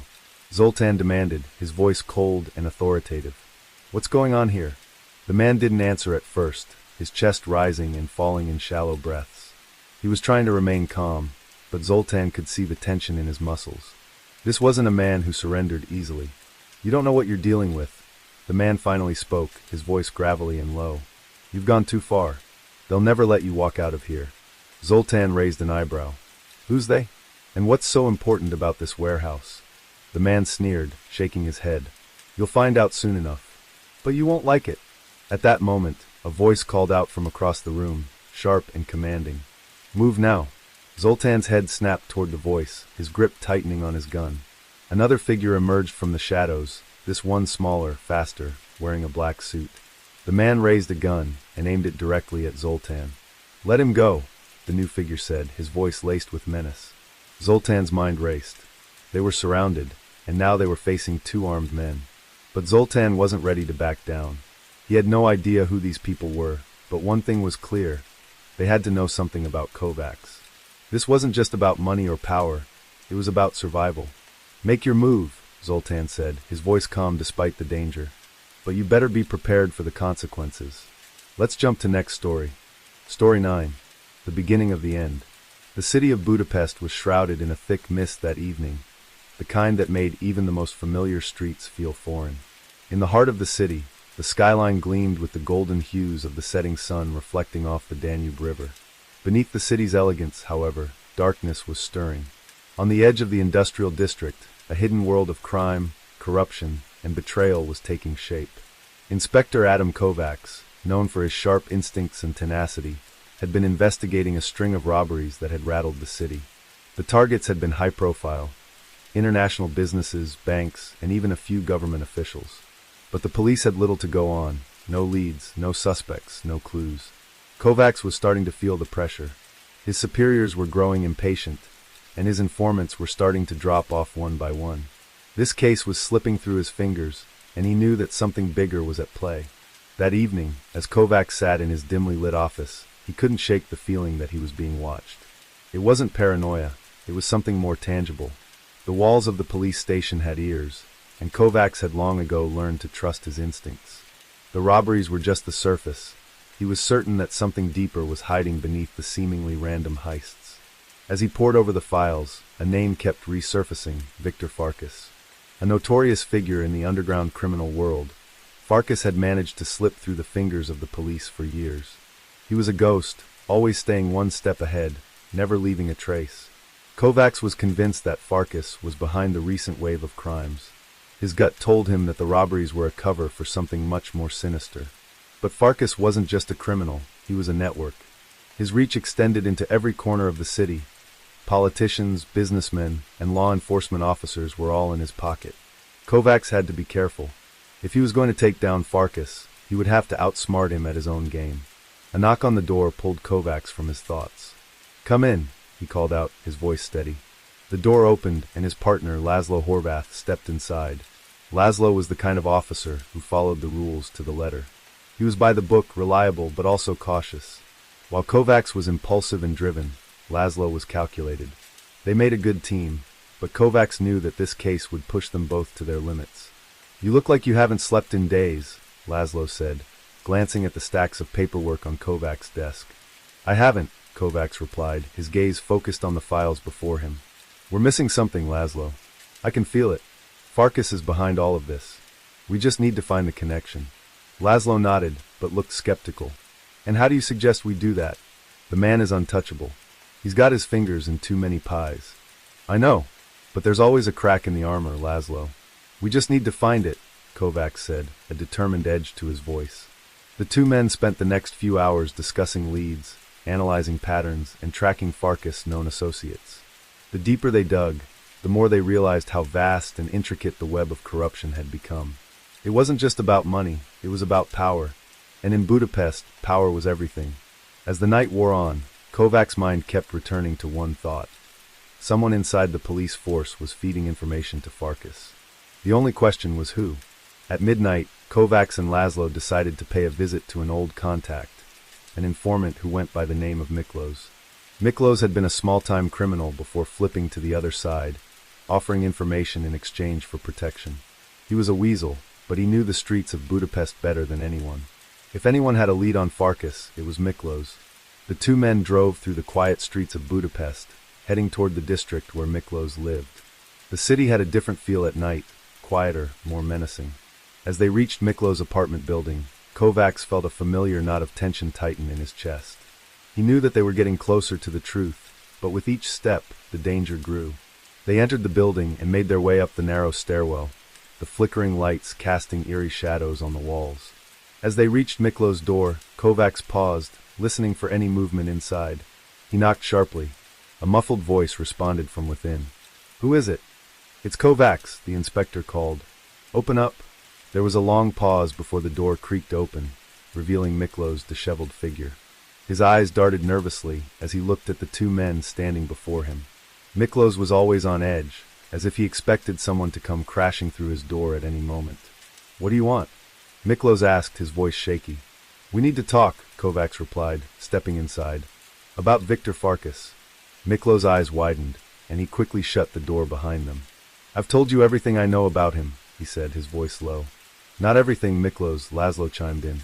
"There's more, isn't there? You've been holding back." Miklos hesitated, clearly weighing his options. But before he could respond, a loud bang echoed from the hallway outside. Kovacs' hand instinctively went to his gun, and Laszlo's body tensed. "Someone's coming," Kovacs muttered. The sound of footsteps grew louder, and Miklos looked panicked. "You have to go now. Farkas men, they'll be here any minute." Kovacs didn't need to be told twice. He grabbed Miklos by the arm and shoved him toward the back exit. "We'll talk later," he said, his voice urgent. As they scrambled down the narrow corridor, the sound of boots pounding the stairs echoed behind them. They had to get out, fast. They burst through the back door of the building, their breaths shallow and rapid. The cold night air hit them like a slap to the face as they darted into the alleyway behind Miklos' apartment. Kovacs grabbed Miklos' arm, urging him to run faster, his mind already racing through the possible routes of escape. They couldn't stay in the open for too long. Farkas men would be all over the city by now, hunting them down like animals. Miklos was struggling to keep up, his body shaking with fear. "I swear, Kovacs, I didn't say anything," he gasped, his voice trembling. "I don't know what they want, but they're on to us." "Save it for later," Kovacs snapped. "Just keep running." Laszlo was already a few paces ahead, his eyes scanning the alley for any signs of movement. He motioned for Kovacs to follow him. "This way," Laszlo muttered, veering left toward a narrow side street that led to the main road. As they rounded the corner, Kovacs heard the sound of car engines revving in the distance. His heart sank. Farkas men were closing in. They wouldn't be able to outrun them on foot for long. Kovacs' mind worked furiously, weighing their options. They needed a car, a getaway vehicle, something that could get them out of the city fast. "Laszlo, think," Kovacs barked. "We need a car. Now." Laszlo didn't answer. His eyes narrowed as he scanned the road ahead. Then, without warning, he lunged for a parked car on the corner, its keys still dangling from the ignition. Kovacs' pulse quickened as he sprinted over to the vehicle, dragging Miklos with him. "Get in," Laszlo shouted as he jumped into the driver's seat. Kovacs shoved Miklos into the passenger side and slid into the back. The engine roared to life, and the car screeched as Laszlo tore down the street, narrowly avoiding a collision with an oncoming truck. As they sped through the darkened streets of Budapest, Kovacs couldn't help but feel the weight of the situation closing in around them. They were in deep now, deeper than they'd ever been before. Farkas was a dangerous man, a man with connections that reached far beyond the city's criminal underworld. If they didn't act quickly, they could all end up dead. "Where are we going?" Miklos asked, his voice shaky as he glanced nervously over his shoulder. "You said we'd talk later, but I need to know what's going on." Kovacs didn't answer right away. He was watching Laszlo's every move, scanning the rearview mirror for any sign that they were being followed. The streets were eerily quiet now, but Kovacs knew better than to let his guard down. Finally, Laszlo spoke. "We need to get to a safe house," he said, his voice calm but urgent. "I know a place on the outskirts of the city. It's remote. We'll have time to figure things out." Kovacs nodded, grateful for Laszlo's level-headedness. They didn't have time to waste. They needed to get to that safe house and regroup, or they would never make it out of this alive. As they neared the outskirts of Budapest, The urban landscape gave way to open fields and dense forests. The city's lights faded in the distance, replaced by the darkness of the countryside. Laszlo's driving slowed, taking careful turns as he navigated the narrow roads. The air inside the car was thick with tension, each of them lost in their own thoughts as they hurtled toward an uncertain future. Kovacs glanced at Miklos, who was still shaking with fear. "You need to tell us everything, Miklos," he said, his voice low. "No more secrets. We're all in this together now." Miklos swallowed hard, his eyes darting nervously. I don't know what you want me to say," he stammered. "Farkas, he's untouchable. He's got people everywhere. You're playing a dangerous game, Kovacs. If he finds out I've been talking—" "I'm not asking for your life story, Miklos," Kovacs interrupted. "Just tell me what you know. Everything. Don't leave anything out." Miklos hesitated, his eyes flickering between the two men. He took a deep breath, then spoke in a low, shaky voice. "I told you I didn't have much," Miklos said. "But there's something you need to understand about Farkas. He's not just a gangster. He's got political ties, big ones. People in the government are in his pocket. And the robberies, they're just the beginning. Farkas is planning something much bigger." Kovacs' heart skipped a beat. He had suspected as much, but hearing it confirmed sent a chill through his spine. The scale of Farkas' operation was far more dangerous than they had imagined. "Bigger than what?" Laszlo asked, his eyes flickering to Kovacs in the rearview mirror. "What's he planning?" Miklos swallowed hard again, his voice barely above a whisper. "He's planning to destabilize the entire country. There's a shipment coming in, guns, explosives, the whole works. And it's happening soon. He's been working with people in Russia, in Ukraine. It's an international operation. If it goes through, Hungary won't be the same." Kovacs felt a sense of dread wash over him. This wasn't just about taking down a criminal. This was about preventing a catastrophe. "We need to stop him," Kovacs said, his voice steely with resolve. "And we need to do it now." Let's jump to next story. Story 10. The cold winds of late autumn swept through the narrow streets of Budapest, rattling the window panes of the old buildings that line the city's historic districts. Detective Adam Santos stood in the middle of a dimly lit alley, his coat collar turned up against the chill, his breath rising in small clouds as he surveyed the scene before him. The body of a man, bloodied and broken, lay sprawled across the cobblestones. His name was Andras Kovacs, a small-time criminal with ties to the city's underworld. But this wasn't a simple mugging gone wrong. The manner of the killing, the precision of the strike, and the lack of a clear motive made it evident that something far darker was at play. Santos squatted next to the body, his keen eyes scanning for clues. The victim's pockets had been emptied, but there was no sign of struggle. No signs of desperation. No robbery. Just a cold, calculated murder. And that, Santo knew, was the hallmark of organized crime. As the forensic team worked in silence around him, Santo couldn't help but feel a gnawing sense of unease. This wasn't just another gangland killing. There was something about this case that tugged at his instincts, something that told him that this was only the beginning. The question was, what exactly had Andras Kovacs gotten himself involved in, and who had ordered his death? The detective stood up, brushing the dust from his knees as he looked around at the dilapidated buildings surrounding him. The shadows of the night seemed to stretch further, as if hiding the city's deepest secrets. He knew that this alleyway was no stranger to crime, but the nature of this murder felt different, more personal. "Detective Santo," a voice called from behind him. He turned to find his partner, Christina Varga, approaching with a folder in hand. Her face was pale, her lips tight with the weight of the news she carried. "Any progress?" Santo asked, his tone grim. Varga shook her head. "Not much, but I did manage to pull up a few records on Kovacs. He's been in and out of prison for minor offenses over the years, mostly drug dealing and petty thefts. But there's a gap in his file that's concerning." Santo raised an eyebrow. "What kind of gap?" "Kovacs was part of a crew that disappeared a year ago," Varga continued. "There was a robbery, a large one, at an armored truck depot on the outskirts of the city. The crew was never caught, and the stolen goods were never recovered. Kovacs was allegedly involved, but no one ever confirmed his role. After that, he vanished. We thought he had skipped town." Santo frowned. "So you're telling me Kovacs wasn't just a petty criminal? He had connections?" Varga nodded. "It seems that way. And the fact that he's dead now, in this way, suggests someone's sending a message." Santo stood still for a moment, his mind racing. The pieces were starting to come together, but the picture wasn't yet clear. Organized crime in Hungary was no secret, but this murder seemed to point to something larger. He could feel the weight of the case settling in, a case that was more than just a simple homicide. "Let's get back to the station," he said, his voice low and resolute. "We need to dig deeper into Kovac's connections. And I want everything you can find on that robbery. We're not dealing with just another street gang here. Whoever is behind this has power, and they're sending a message." The next morning, Santo and Varga sat in the small, cluttered office at the Budapest police headquarters. Papers, files, and half-empty coffee cups were scattered across the desk, a testament to the long hours they had spent working the case. The sound of hurried footsteps echoed down the hallway as officers moved in and out of the department, but Santo and Varga barely noticed. Their attention was fixed on the pile of records before them. Varga flipped through the files, stopping on a page with a series of photos and notes. "Here it is," she said, pointing to a photograph of a large, heavily secured warehouse. "The armored truck depot. The robbery took place here a little over a year ago. 3 men were involved. 2 of them were caught, but Kovacs and another man, named Zoltan Shalagi, disappeared without a trace." Santo leaned forward, his fingers tapping on the desk as he processed the information. "Shalagi. That name rings a bell.